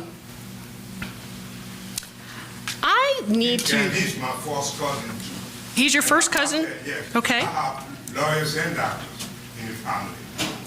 All right, so your first cousin gave you, who's not licensed in the state of Georgia, gave you a case to support the notion that we only need one hearing no matter how many times we have a rezoning come before this body. Is that correct? Yes, it is. Okay.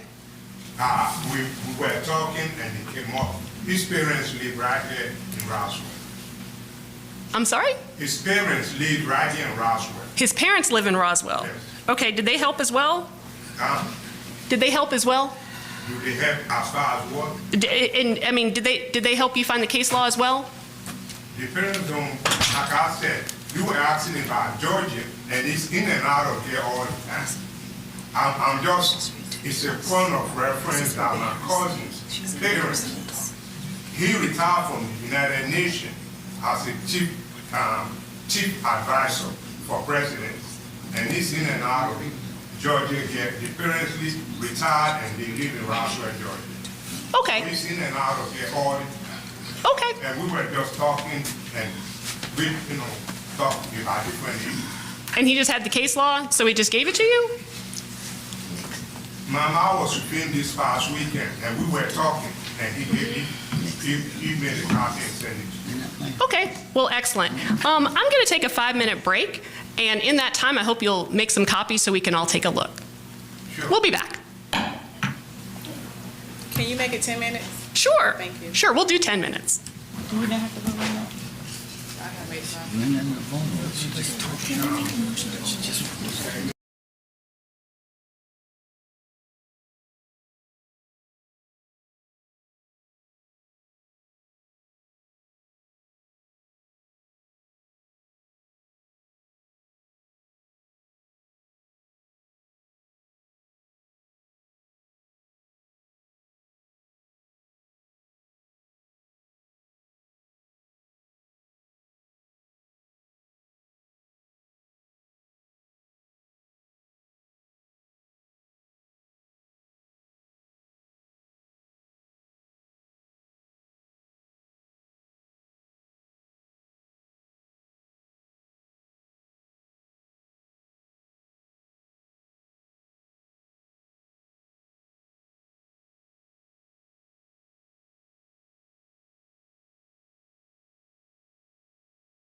more than welcome.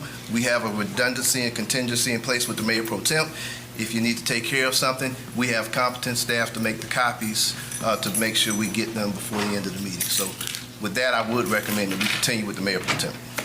Let's continue Or the meeting. if the mayor's coming back, I think maybe she changed her mind. All right. Problem solved. Since the governing body wants to move forward? We do. All right, great.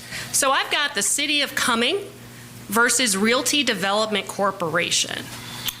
So the synopsis of this is that a landowner and a developer filed a complaint against the city, its mayor and city council, seeking a finding of contempt of a prior court order remanding a zoning order.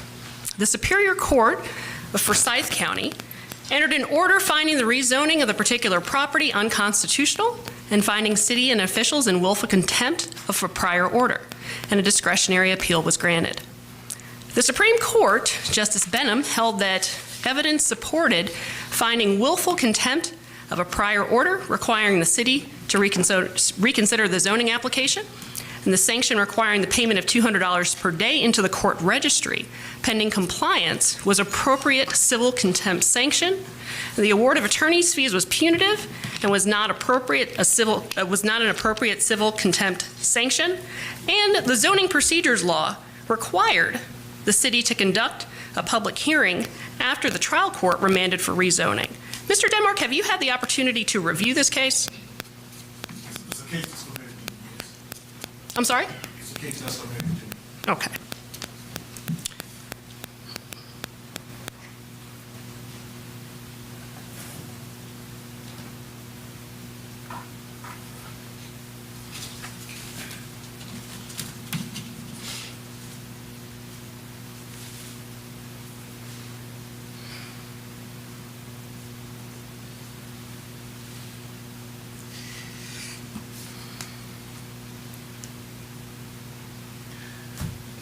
Point of order. Now, with all due respect, I do not believe that our closing comments includes a review of legal documents and whatnot. That's why I tried to take a break. So if we can move on.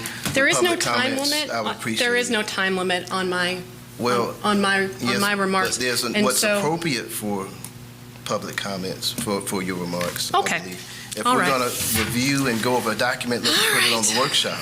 We granted a discretionary appeal application in this case to consider an order finding appellants, the City of Cumming and its mayor and city council, in willful contempt of an order remanding a zoning matter. Appellees are the owner of a tract of land and a developer which is contracted to buy the tract contingent on rezoning from highway business to R3, a multifamily residential classification. Because zoning of the desired density was not available under Forsyth County's zoning ordinance, appellees sought annexation of the tract into the City of Cumming for the express purpose of seeking rezoning. The city annexed the tract, but denied a subsequent zoning application. Pursuant to appellee's complaint, the trial court found the existing zoning unconstitutional and directed appellants to reconsider appellee's rezoning application, taking into account the findings made in that order and the applicable law on the issue, and to rezone the property within 60 days. That order was not appealed. Within 60 days of that order, appellants gave appellees notice that a vote on rezoning would be held at a specially called meeting, but there would be no hearing conducted at the meeting. The meeting was held, no argument or testimony was permitted, and appellants voted to rezone the property for industrial use, classifying it M1. Appellees filed a complaint seeking a finding of contempt of the trial court's previous hearing and a finding that the rezoning was unconstitutional. Following an evidentiary hearing, the trial court found the rezoning to be unconstitutional and found that appellants had willfully violated its previous order by rezoning the property without reconsidering the application and without taking into account the findings and conclusions of the previous order. The trial court remanded the zoning application with direction that the property be rezoned within 30 days in a constitutional manner as required by the previous order, and imposed as sanctions requirements that appellants pay $200 per day into the registry of the court until complying with the order to rezone and pay appellees' attorney fees.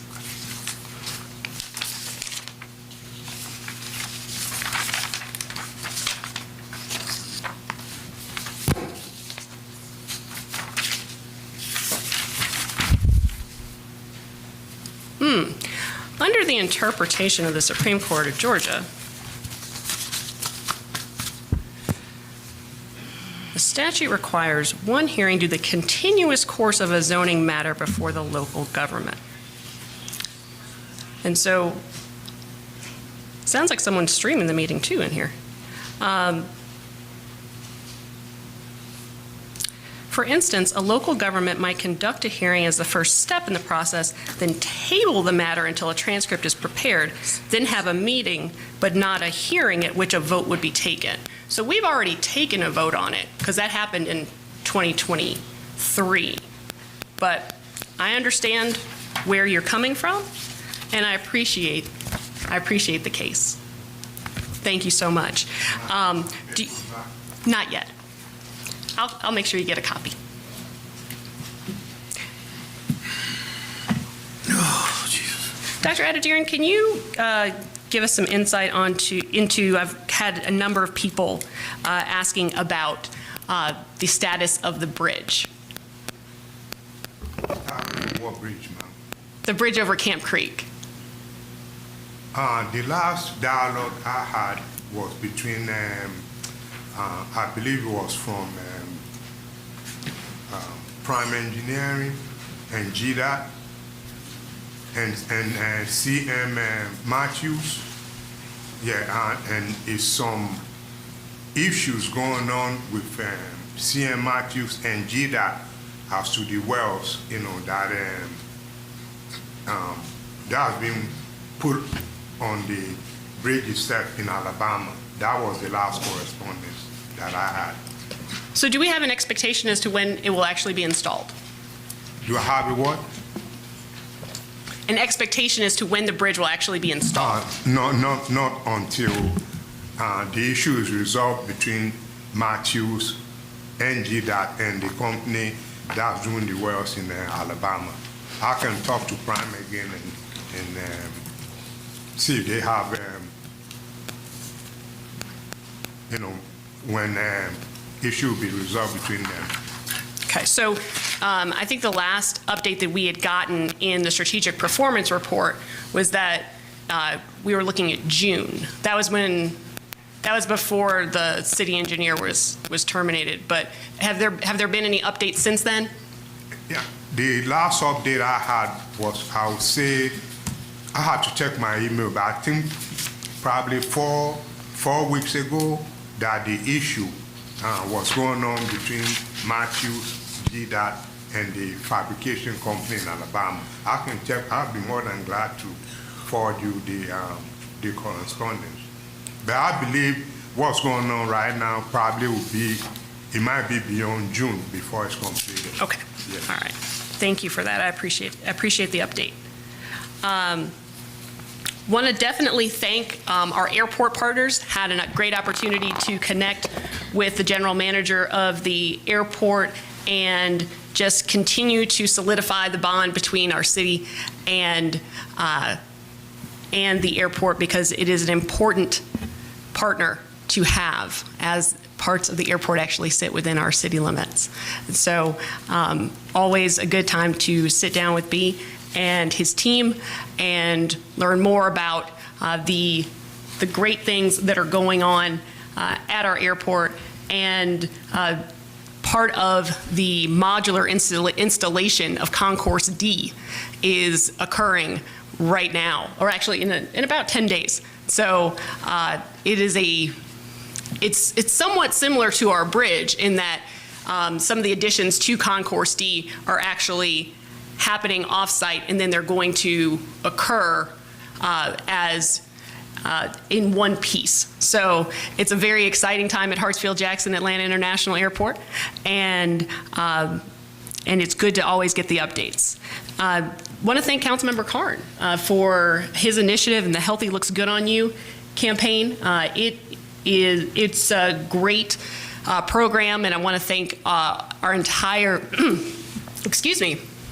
Want to thank our entire staff for coming out for the kickoff, and especially our public safety team and our communications team to ensure that all of our residents are living their best, happiest, healthiest lives. And that is a project that is in conjunction with the Fulton County Board of Health and, as I said, spearheaded by Councilmember Karn. So we will be doing that for the next few months to raise awareness about eating healthy, moving more, making choices to avoid unhealthy habits like smoking and the like. And so it's a great opportunity for everyone in the community to get engaged. I think that's actually all I have. So I'll pass it to Councilmember McKenzie.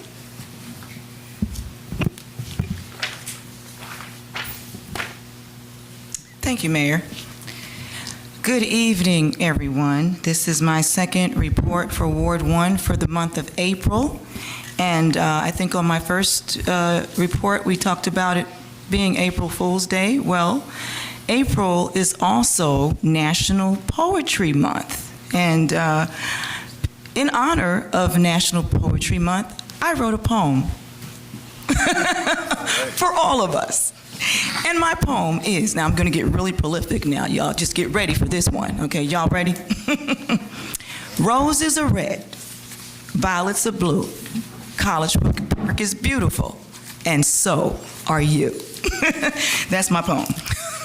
Anyway, this is National Poetry Month. Write a poem to somebody. Write a poem to yourself. Tell yourself some good things because you are awesome. You are all wonderful. We are created awesome, beautiful, and wonderful. This month, we are getting ready to come upon Passover, which I celebrate. It will be observed from, this mic is something else, I don't know if I'm too close or what. Passover will be observed from the 22nd to the 30th of this month, so just want to acknowledge that. Ramadan, which we are currently in Ramadan, began March 22nd, and it will end on Friday, March 21st. And it began in March, and it will end on April 21st. Okay, got that. All right. So lots of great things going on in March. In terms of my report for tonight, I have a few things that I want to share. I am very concerned about the city dropping the ball on our citizens' comments. Now, it's been a turbulent few months, and no public comments have been responded to since February 5th. And our citizens are saying that they feel gaslighted, disincluded, and left out, not heard. The purpose of the website, our website link for the city website, was to address issues and to get the proper messages in those issues to the public and let our citizens know that their voice matters. And so when we talk about transparency and integrity, being open, being honest, and hearing the concerns of our citizens, it's not only for speaking those public comments here in these meetings, but our citizens deserve to receive a response from the city. And as I said, there have been no comments posted on the website since February 5th. And our council, again, has been taking a lot of frock, but the city staff also needs to do its part as well, because we all are in this together. It's also my hope, and I spoke to Cameron on Friday, that our media team, which is no longer under the clerk's office, will devise a strategy to get this needed feedback to our citizens who take the time to attend these meetings, and especially for those, tonight we were not able to read the email comments. But it's my hope, City Manager, that all those email comments that were not read in the public's hearing tonight be addressed so that those persons will know that the time to send an email, that their email was heard. So I'm looking to your staff to make sure that we get back to our citizens who are taking the time out of their busy schedules to come down here and stand. And also, this becomes the opportunity for the city to address so much of the misinformation that is spreading through our community. I think there needs to be a response on every level from the city when we have comments that come down that we know are filled with information that is false and not true, which is the same thing. I have also been requesting follow-up reports regarding our city legislative action items since February 14th, 2024. And unfortunately, I'm finding that the public is getting Freedom of Information Act information at a much faster rate than its elected officials can get city transaction follow-up. I still do not have what I've requested. I've been asking for reports from January 2nd's meeting, and I still do not have what I've requested. But it is also my hope, City Manager, since now that you have assigned this function to your executive assistant, that I will receive it.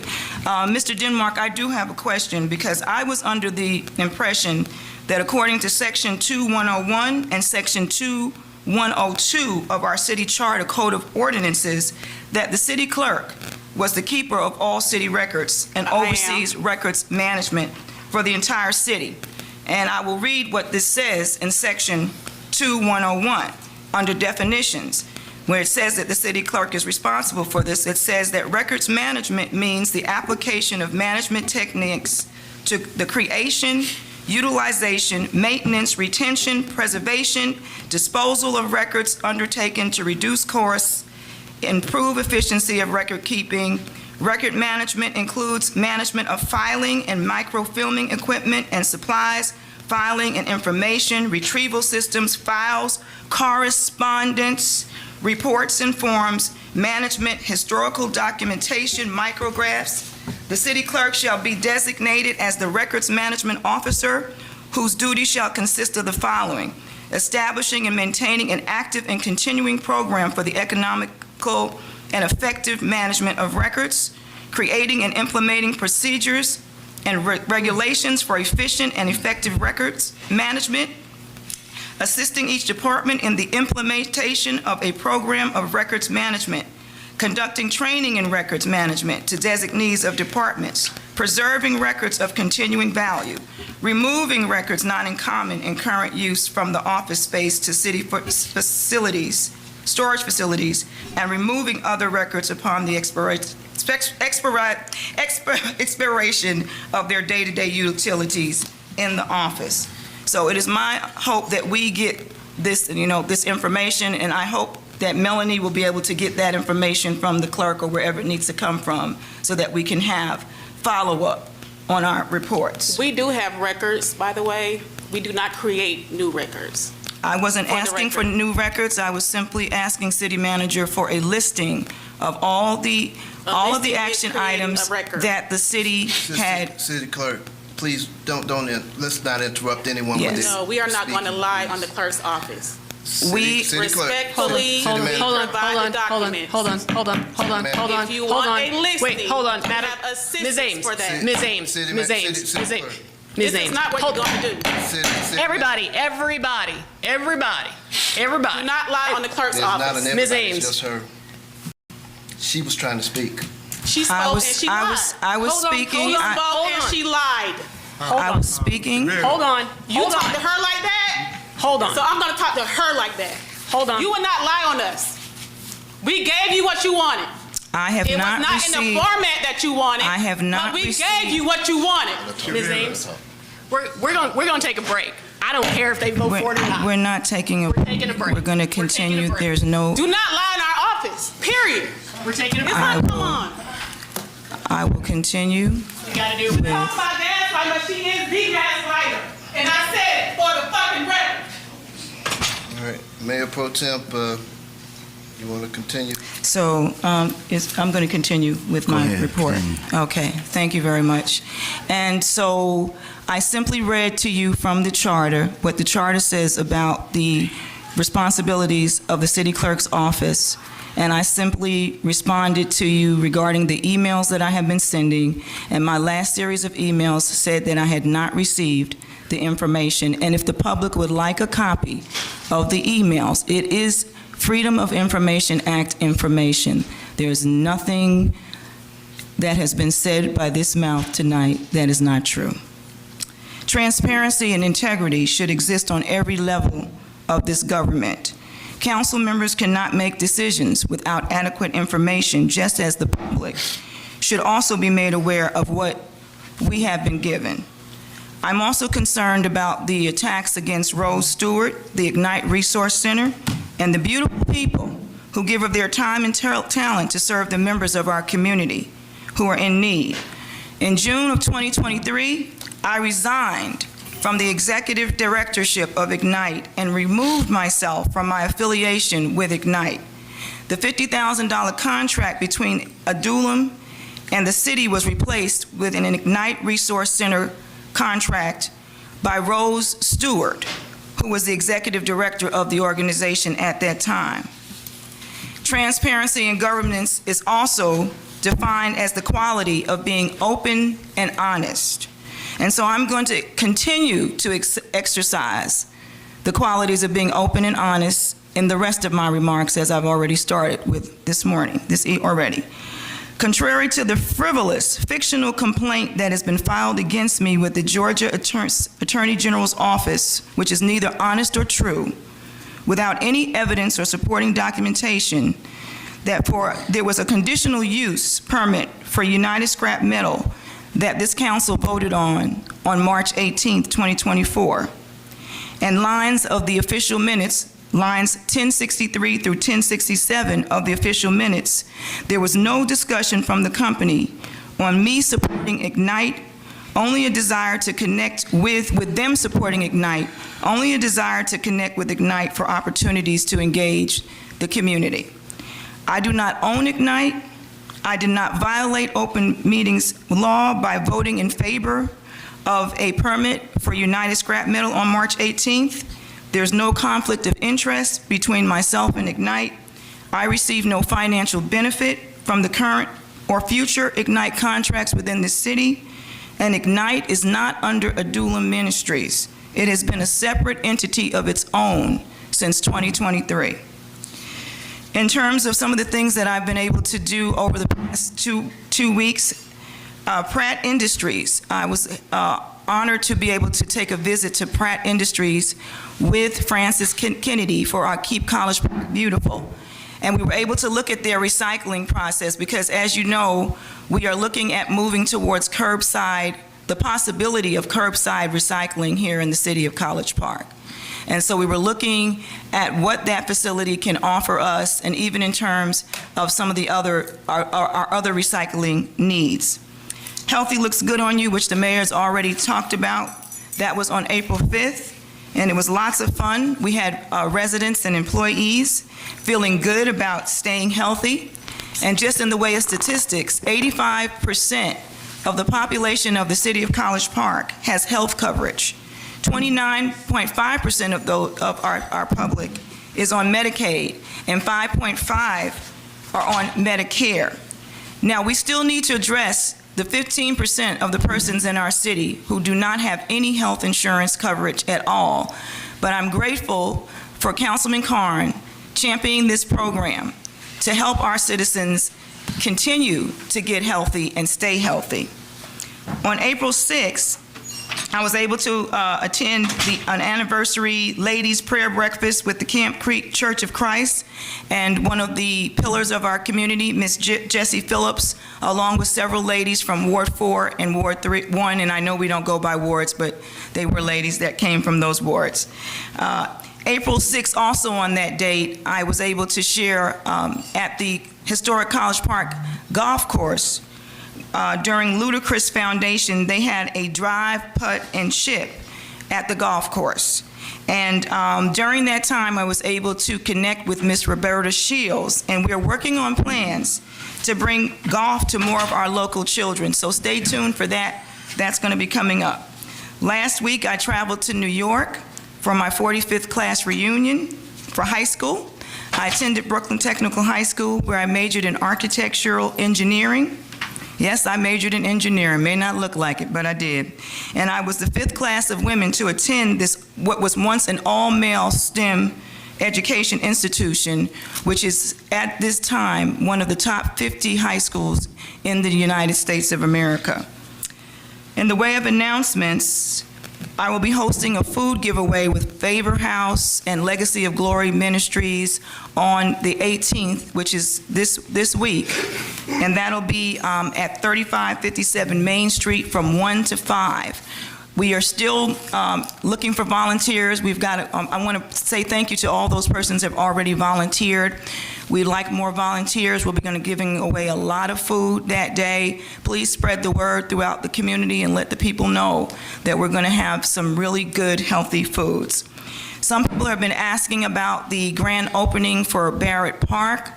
At this time, the tentative date will be before the end of this month. I'm looking at the April 26th, but we still have a couple of things that we need to hunker down on. We need to get our signage out there. We need to make sure that all the security procedures are in place. And so Mr. Hicks and I will be doing a walkthrough in the next few days just to set that date. So stay on social media. I know most of us do anyway. And make sure that we will be announcing the grand opening, the long-awaited grand opening of the Barrett Park restrooms. Also, on April 27th at 10 o'clock in the Public Safety Building, we will be having our second Ward 1 community meeting.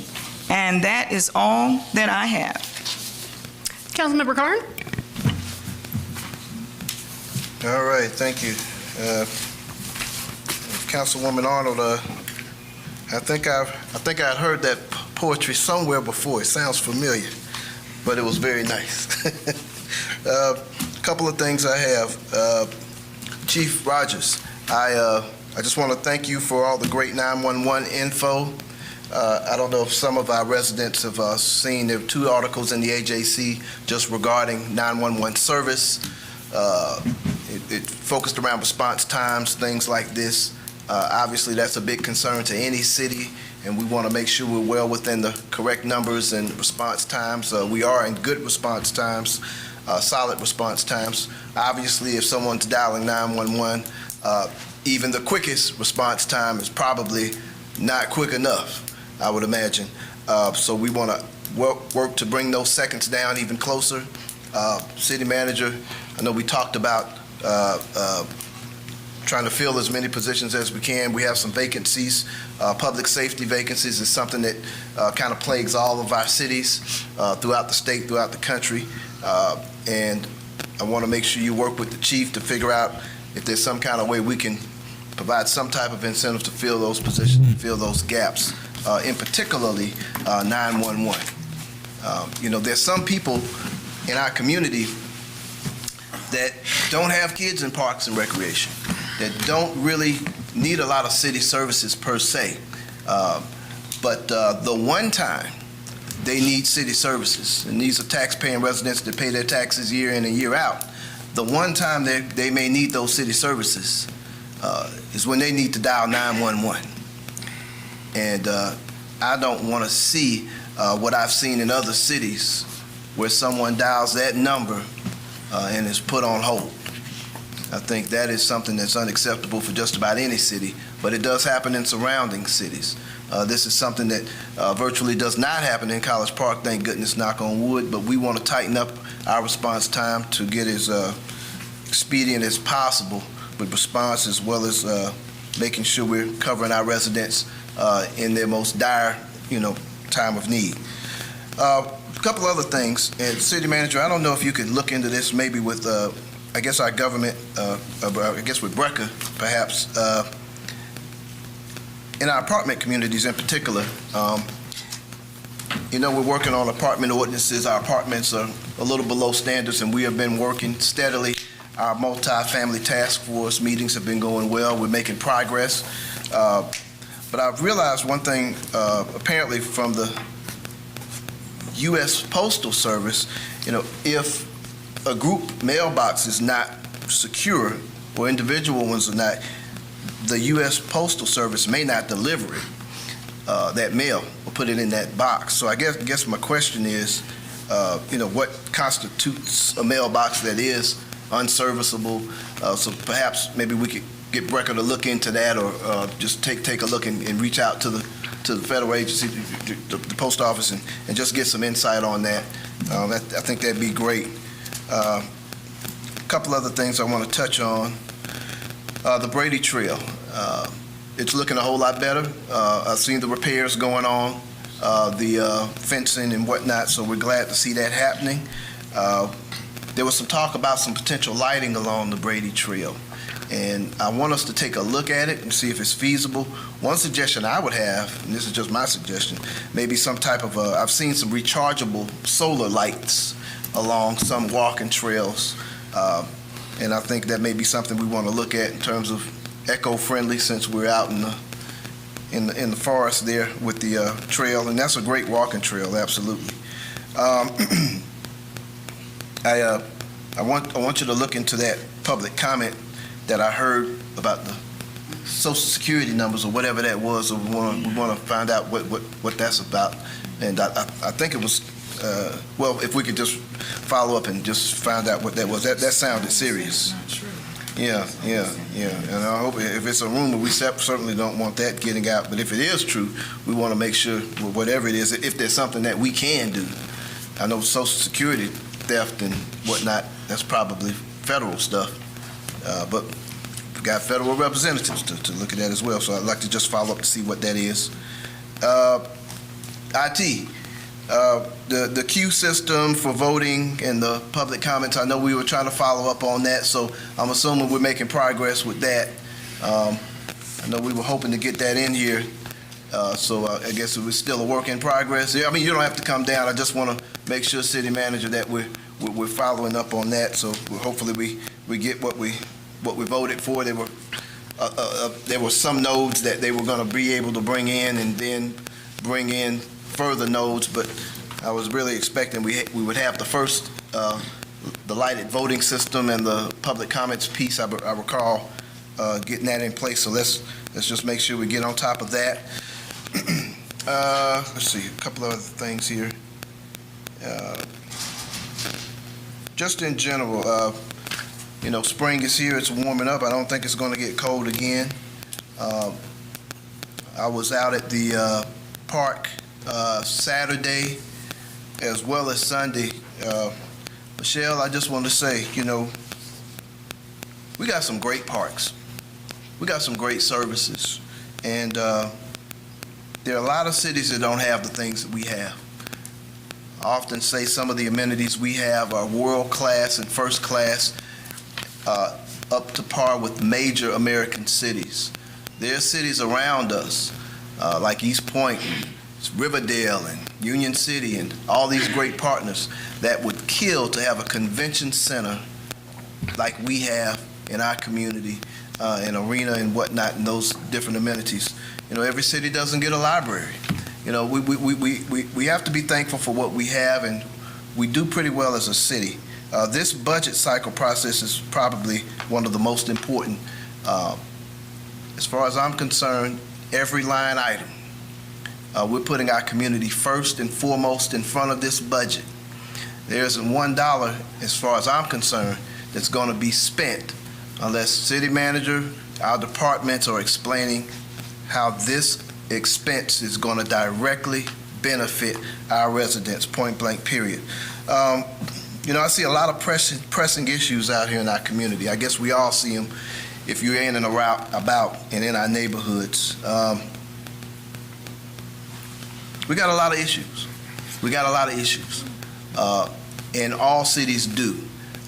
There's a lot of good to our city, but there's a lot of things that I don't like in our city, that some of the things we can do something about, some of the things we can't do anything about. In my opinion, I think this city, I think we have an excess of alcohol in this city. And when I say that, I mean alcohol licensing, convenience stores and whatnot. Now, I don't have anything personal against convenience stores or whatever have you, but there are things in this city that aren't necessarily doing us a whole lot of good either, necessarily. Now, speaking for what I see in my neighborhoods, in my blocks, there are a lot of things I'd like to see change, for instance, in terms of licensing.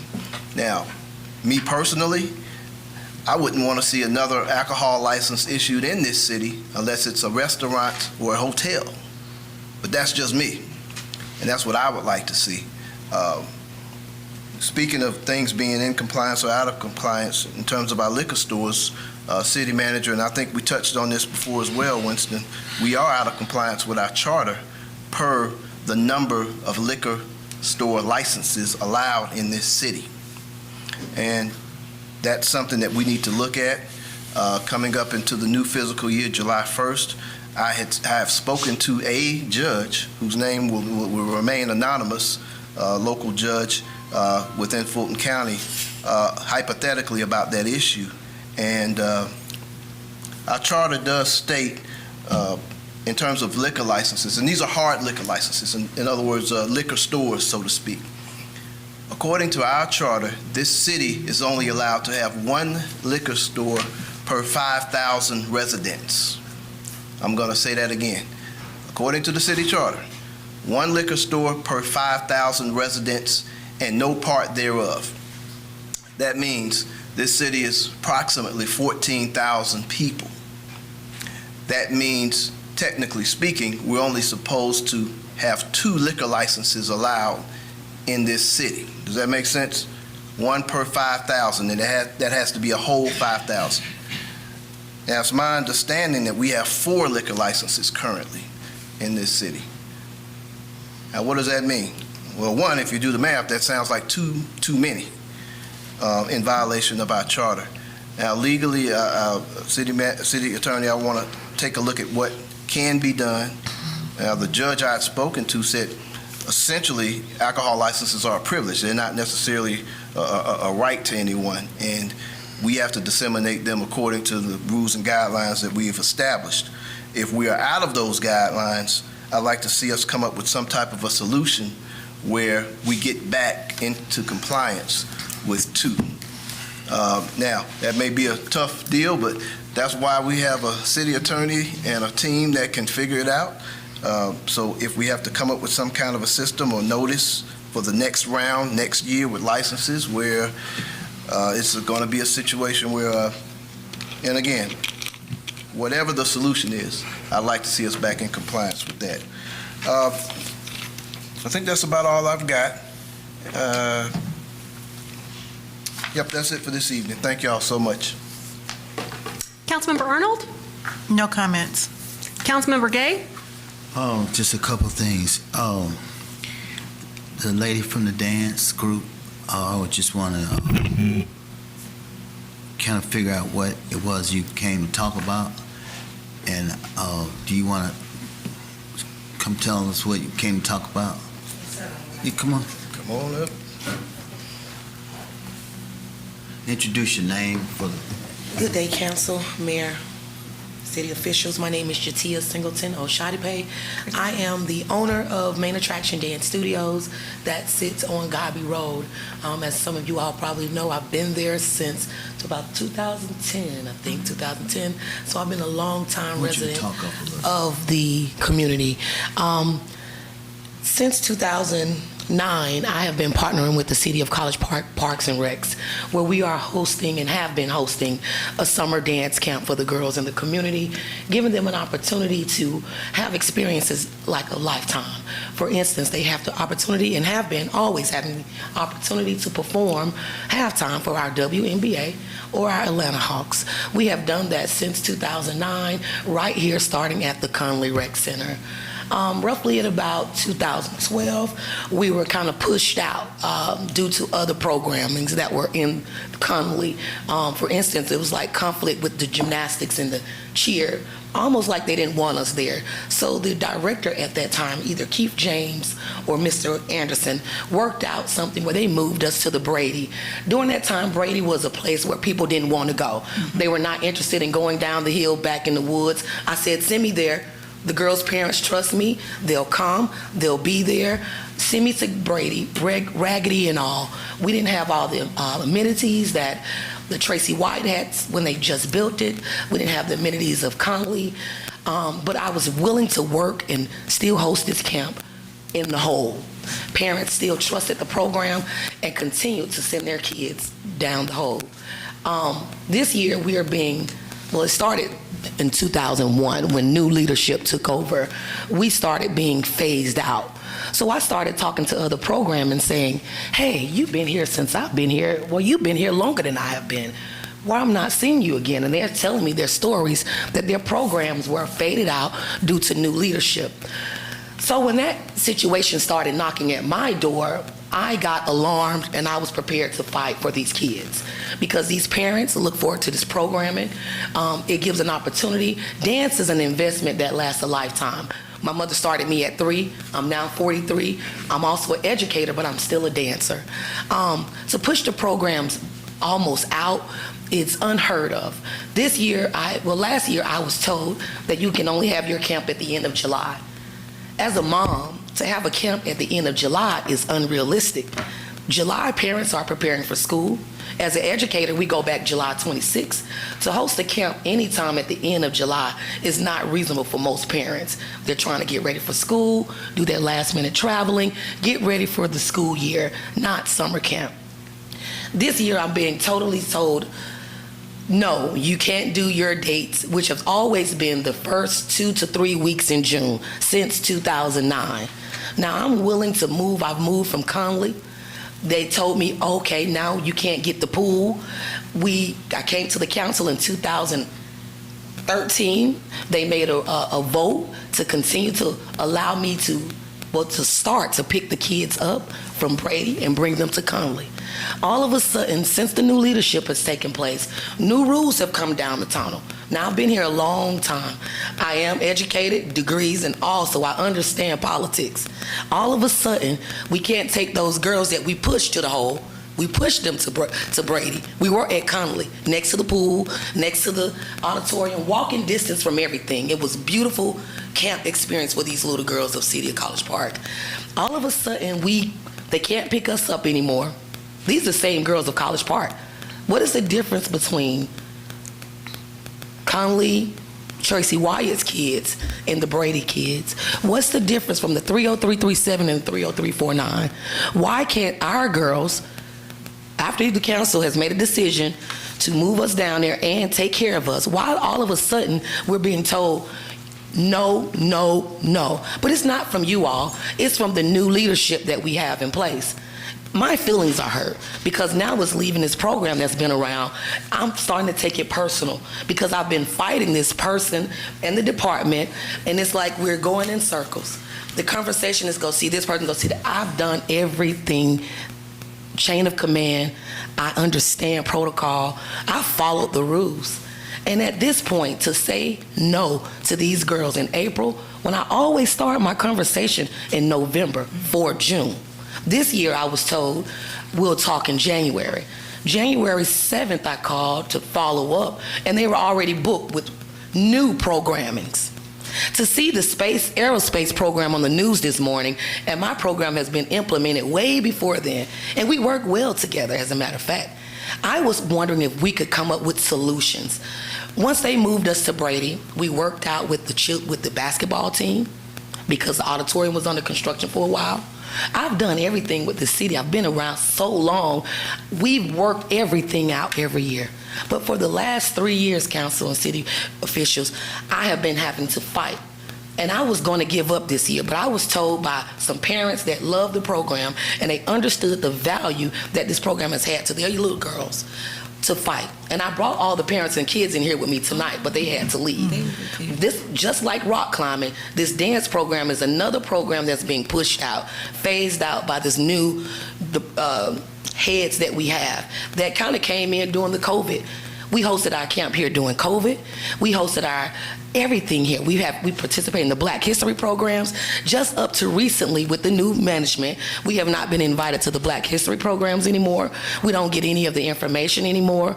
We used to have a director that followed up and invited us. The old mayor used to request us, and Councilman Clay used to request us to tap dance during the Santa drive, because my dance studio, we tap dance, which a lot of studios are not doing. So they always included us on the program. But since this new management, since 2021 has come in place, I've had to fight every year for these kids.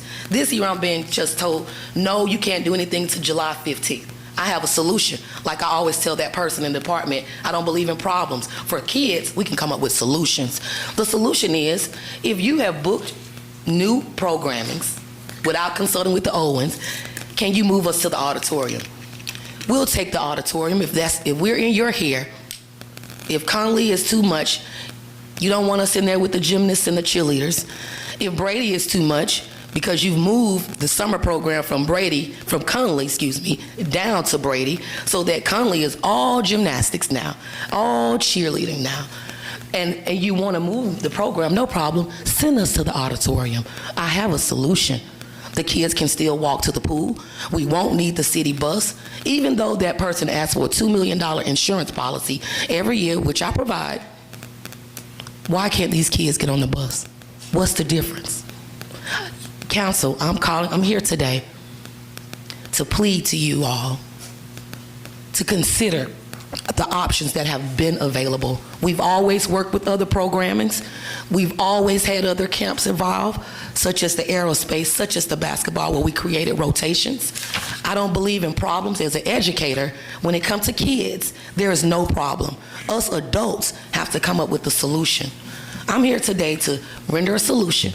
If you want to move our dates back and not allow regular dates, give us the auditorium so that we can host dates that works for parents, that works for the community. July is not camp time. July is get ready for school. With your help, council, we can continue this thing that we've started since 2009. We've been here. We've been a part of the rec department to the point that the rec even included us on the website for summer activities. Now we don't get included. No one knows about us. Our signs are snatched down, or our signs are not put up. These are things that we never had to go through prior to the new directors that are over the Parks and Rec. I'm not the only program being phased out, but I am one of the programs that's going to fight. Thank you. Thank you. All right. Councilmember Gay? City Manager. Wait, hold on. This is Councilmember Gay's report. Oh, go ahead, Councilman Carn. I was just going to say, just meet with the city manager. Maybe we can come up with something. I followed all chains of commands. He kind of left the ball in her hand, so I have to follow the chain of command, and my next level was to see you all. Well, my chain of command is city manager. That's what I was suggesting. Yes, sir. With Michelle and y'all, see if we can work something out. And Councilor, the three of us have sat down and the Parks and Rec director have, program in there, during the time where she wants to do the program, and it will be too many kids. So she was offered, Michelle right there, sometime in July, but, it's the time Michelle offered her, it's not working for her. It's not me, sir. It's for the community. This is for the kids. This is for the parents. Summer camp is in June. When we get out, us teachers are out in May 22nd this year.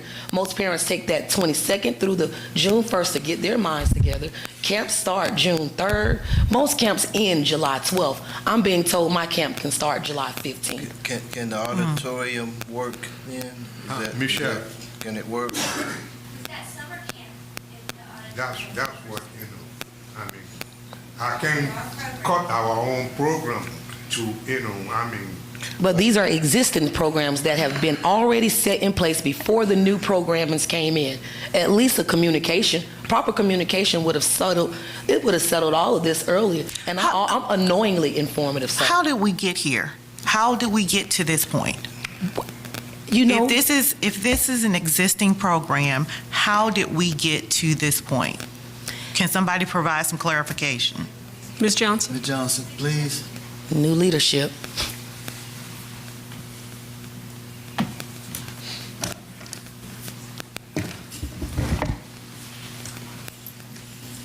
Good evening, Mayor and Council. We have our own programming that we do for 6 weeks at the Brady Center, the Auditorium, and at the Wyatt Center. We offer 2 weeks additional for outside programming to have camp with us. T has gone from, she has had camp during COVID at Brady Center, but that was during construction time that she offered that. She did the same time last year. So this is what we offer for those programs that are not with us on a yearly basis, or those outside programs to come in. And she's on a rental basis, not on a 75-25 like the other programs that are with us that we do camps with. I stopped doing the 75-25 because of the relationship that was built with this young lady here. It didn't make sense when I saw her weeding us out, pushing us out, when she became that position, I changed my mind on how I wanted to proceed. I have always been a part of the College Park family. I have always been included in the parks and recreations, events and activities since 2009. Like I stated before, from Christmas to the Black History programs, to the Christmas parades, my program has always been included as a part of this family. We can't hear you. Can you speak into the mic? We've always been a part of the City of College Park family. We made that staple long time ago, many years before she got in this position. We used to be included on the website. We always are invited and included on the Black History programs. If you go back during COVID, we were the ones that did the Black History program. Okay? I don't want to be used for convenience. Utilize us all the time like we have always been. Don't pull us when you need us to make you look good. During COVID, we made her look good. We did. And during the parades, we always do. We always have been. So to hear her say that is a slap in my face. 70-30, we did that years ago. But I changed my mind on how I wanted to proceed based on how the relationship was going. Okay, hold on. This is still Councilmember Gay's report. Yeah, and then I was entertaining. Can you make a question? And Councilmember Arnold asked the question about how we got here. We voted on things in 2016. I don't understand why we going back on things. Okay, she didn't, Ms. Arnold, Councilman Corn, did you want to say anything on my time? Apologies, I interrupted. Did you want to say something? All right. I had a question, if it's okay. Michelle, and City Manager, of course, I'm just asking you a question. Is there any facility that we have in the city of College Park that she could use for the camp? I mean, or even, I don't know, Mercedes, is it GICC? Is there some facility that can be used for this program during the time that they need to have the program? Like I said, even if it had to be the GICC, I don't know. Is there anything available? There's the Brady Center during the period that we're offering for all those outside camps to come in. Those 2 weeks, July 15th on. We have space for, it's just not, July 15th. No, what's the date that you said you need your camp, ma'am? Camps always start June 3rd. To push it July 15th is not reasonable. Yet last year she did push us to July 13th, and I went on with it. Councilman, our numbers went from about 80 girls to about 15 girls because that's not the schedule that's cohesive for parents. We've always been at Brady. Whatever program is that were just implemented down there should be second to us. Aerospace is still there. We were there before aerospace. We could share like we've always been sharing. We've always had a rotation that worked. It's the gym, it's the back room, it's the outside. We did so much together with Mr. Washington, Mr. Anderson, and Keith James. I'm not new to this. I've worked with 3 directors prior to this director, and all of a sudden everything is a no. And I told her, the no's don't stop with her. I want to talk to the people in charge because we've already been here prior to her coming into this position. We've already voted for transportation from Brady to the pool. I've already given the $2 million policies. Would you be open to the GICC if there was some space? I'm open to... Wait a minute. Hold on. Wait. Isn't it the convention center? Mayor, point of order. Councilman Gay was. You are so right. But the GICC is actually available. Point of order, Mayor. Hold on. Councilmember Gay finish, please, with all due respect. He asked the question, and Mayor, he that didn't has. ask you the question. You're Could you please so let him right. finish? With all due respect, Mayor. Ms. Miller, I have a question for you. Because this would involve your convention center. And so, I know, I got it. I got all the points of order. I hear them. I absolutely hear them. Mayor, I wasn't finished. Mayor. Ms. Miller, the GICC came up. And so, there is a question about utilizing the GICC for this programming. Is that a possibility? Before you answer, Ms. Miller, let me explain something to you, okay? The GICC is the people's house. This space is the people's house. This is the legislative body, like it or not. So, this body was entertaining a question. You don't get to be the arbitrator of this conversation. So, Mayor, if you want to ask her a question, that's fine. But at the end of the day, we are the legislators to make decisions for the people's space. Councilman Carn?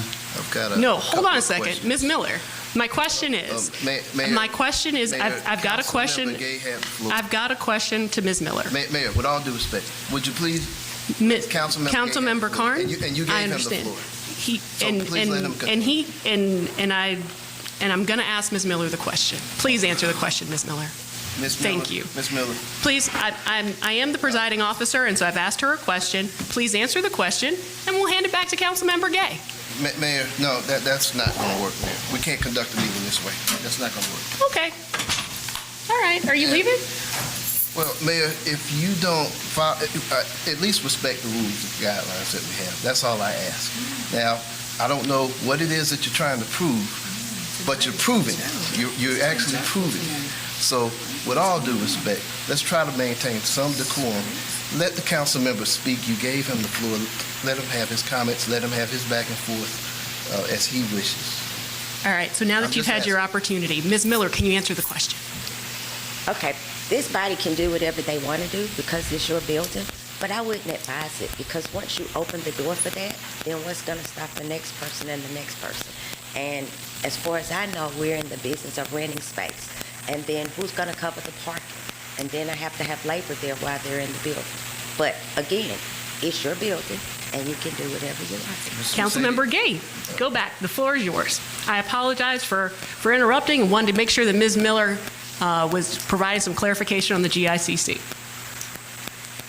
Can we take this under advisement and get back with her on it before the next council meeting?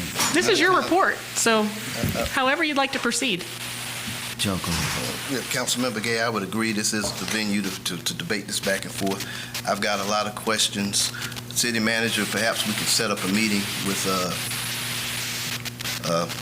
yourself, Parks and Rec, this young lady right here, and not a quorum, but a couple of council members, whatever's your pleasure.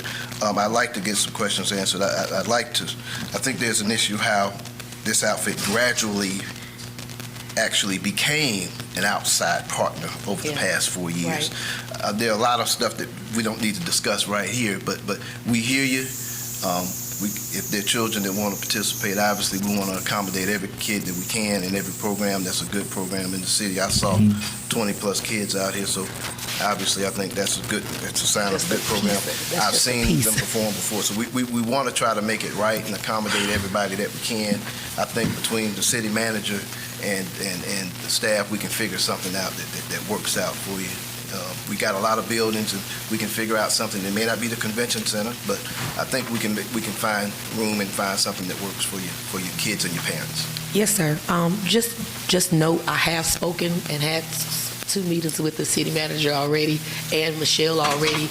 It really didn't go anywhere. I don't really wish to keep beating that horse because it's like not moving.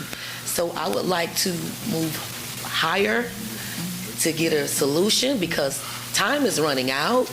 It's April. I always start to bug Michelle about December, January.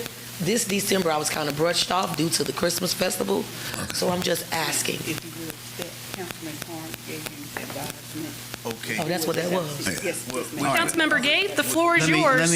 Ms. Tia, thank you for your time tonight. Okay, thank you, We got it. We're going to work. Thank you. Councilmember Gay, And the so floor is yours. I just have a few other. City Manager, I want to thank you and your staff for the beautiful work that they did on the sidewalk on Riverdale Road. They did an amazing job. They did it timely, and they did it with a good attitude.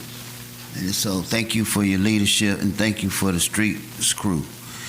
Second thing is, do you have a date for paving Skyline and Mount Vernon? You know, that was part of the bid that's already gone out. No, not yet, sir. No. Is the bid open? No, it's not. No, it's not. It's not open yet. No, sir. It's out. It's still out. It hasn't gone out yet. I think you. It hasn't. No, it hasn't.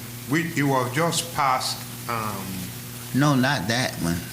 There was one prior to that. You remember? It was out because Mr. Khan told me he already selected a vendor. We'll follow up. Yeah, we'll follow up tomorrow. We'll follow up. Yeah, that's no problem. All right. Next thing is, there are some city right-of-ways in Ward 4. You know, Ward 4 has 24 streets. I don't know about the other council member wards, but there are some designated city right-of-ways that have been maintained by the building and grounds. So Saturday, when I went to an event at Phillips Park, that was one of the questions by the residents. Are we going to start maintaining the city right-of-ways? So I gave Lisa Swan a list of the street where those right-of-ways exist. If they were somehow scheduled in, it could probably take about less than about 5 hours to mow or weed eat. I'll follow up with that. Thank you, sir.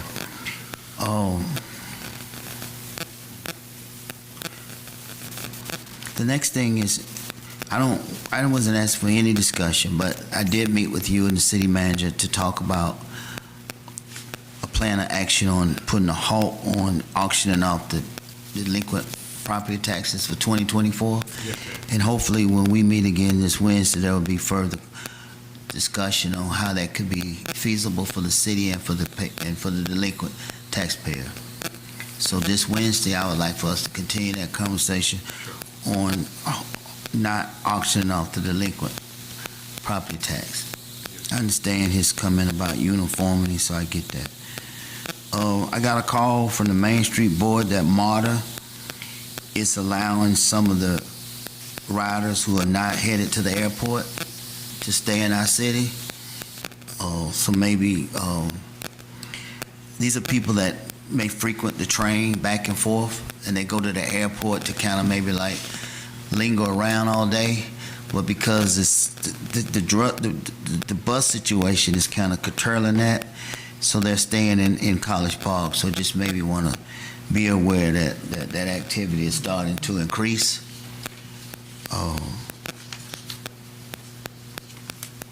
And pretty much that is my report. Dr. Adediran, in regard to the delinquent properties, can you send a list to the governing body just to get an idea of how much we're dealing with here, to get an understanding of what that looks like in terms of delinquent taxes? I can get a report from Philip. I know we touched on it briefly this past Wednesday, and that's what Councilman said we'll continue this coming Wednesday. I don't have a list of them or anything of that nature, but I'll get with Philip. We haven't completed our dialogue with the city attorney, the recommendation Councilman was making, and that's why I said we will continue this coming Wednesday, ma'am. And let me reiterate what I'm asking. I'm not saying that we do away with delinquent tax. That's not what I'm saying. Cities or counties can hold those delinquent taxes at any period of time.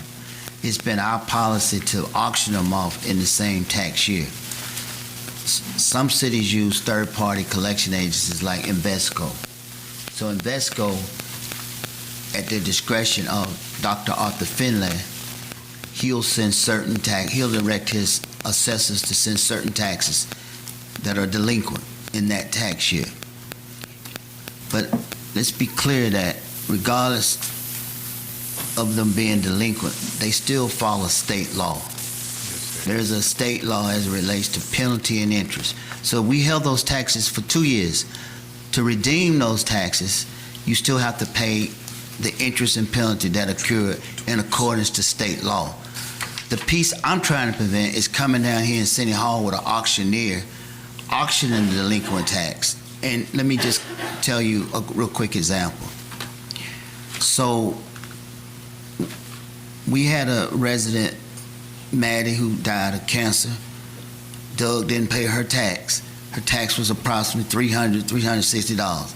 Maddie was one of the first flight attendants. She always paid on time. She lived on Lakeshore. And so that same tax year, they auctioned her delinquent city tax now, not county, but city tax. And it sold as high as $60,000. $60,000 is how much the investor paid for her delinquent tax. So when Maddie passed and it went to probate, they had to pay him, this investor, $60,000. But keep in mind, the city don't get that $60,000. We don't get that $60,000. That money don't come to us.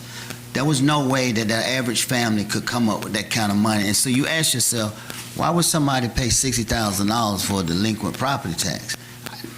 Until I found out that Maddie's house had about $200,000 worth of equity. So in terms of generational wealth, she cannot pass that on to her generation because she lost it. And so all I'm simply saying is, let's just look at some best practices on how to collect delinquent property tax. And until we do, it wouldn't hurt if we held them 30 or 40 or 60 days until we could figure it out. They still have to pay the penalty and interest in accordance to state law. I was just trying to get an understanding of the scope of the problem. So if you could get the information. It's going to be about, I'm going to guess, my hypothesis is it's going to be about $40,000 for all homesteaders. About $40,000, if that high. Y'all see that whiteboard be out there with all them addresses on it? That's what that is. We put it out in the hall every year. It's a big old board and it has everybody's address on it. Now, I'm just letting you know how it look. And then those are the ones that's going to be auctioned. And then they put them in the South Fulton neighbor. And then if you can't pay your taxes by then it come down here to the auction man. And that's when they auction it. And honestly, that's been a practice of College Park for years. And there are a lot of people who own properties at the peril of people unable to pay their delinquent property tax. You can pay it. When my dad died, we owed about $12,000. But you just go to Investco and pay them off. But if somebody had bought them, we'd have lost all that. So I'm just trying to stop that bad practice. So if you could provide the report. If you could provide the report. I didn't catch you said. I said if you could provide the report, Dr. Adediran. Oh, okay. I'll Thank you. talk to Philip and we'll talk some more Wednesday and then we'll go from there. All right, thank you. Is there a motion to enter into executive session for the purposes of discussion of personnel and cybersecurity? So moved. Thank you, Councilmember Arnold. Is there a second? Second. Thank you, Councilmember Carn. Any discussion? Hearing none, we'll move to a vote. All those in favor? Aye. Any opposed? Any abstentions? All right, that is unanimous, so we will enter into executive session at this time.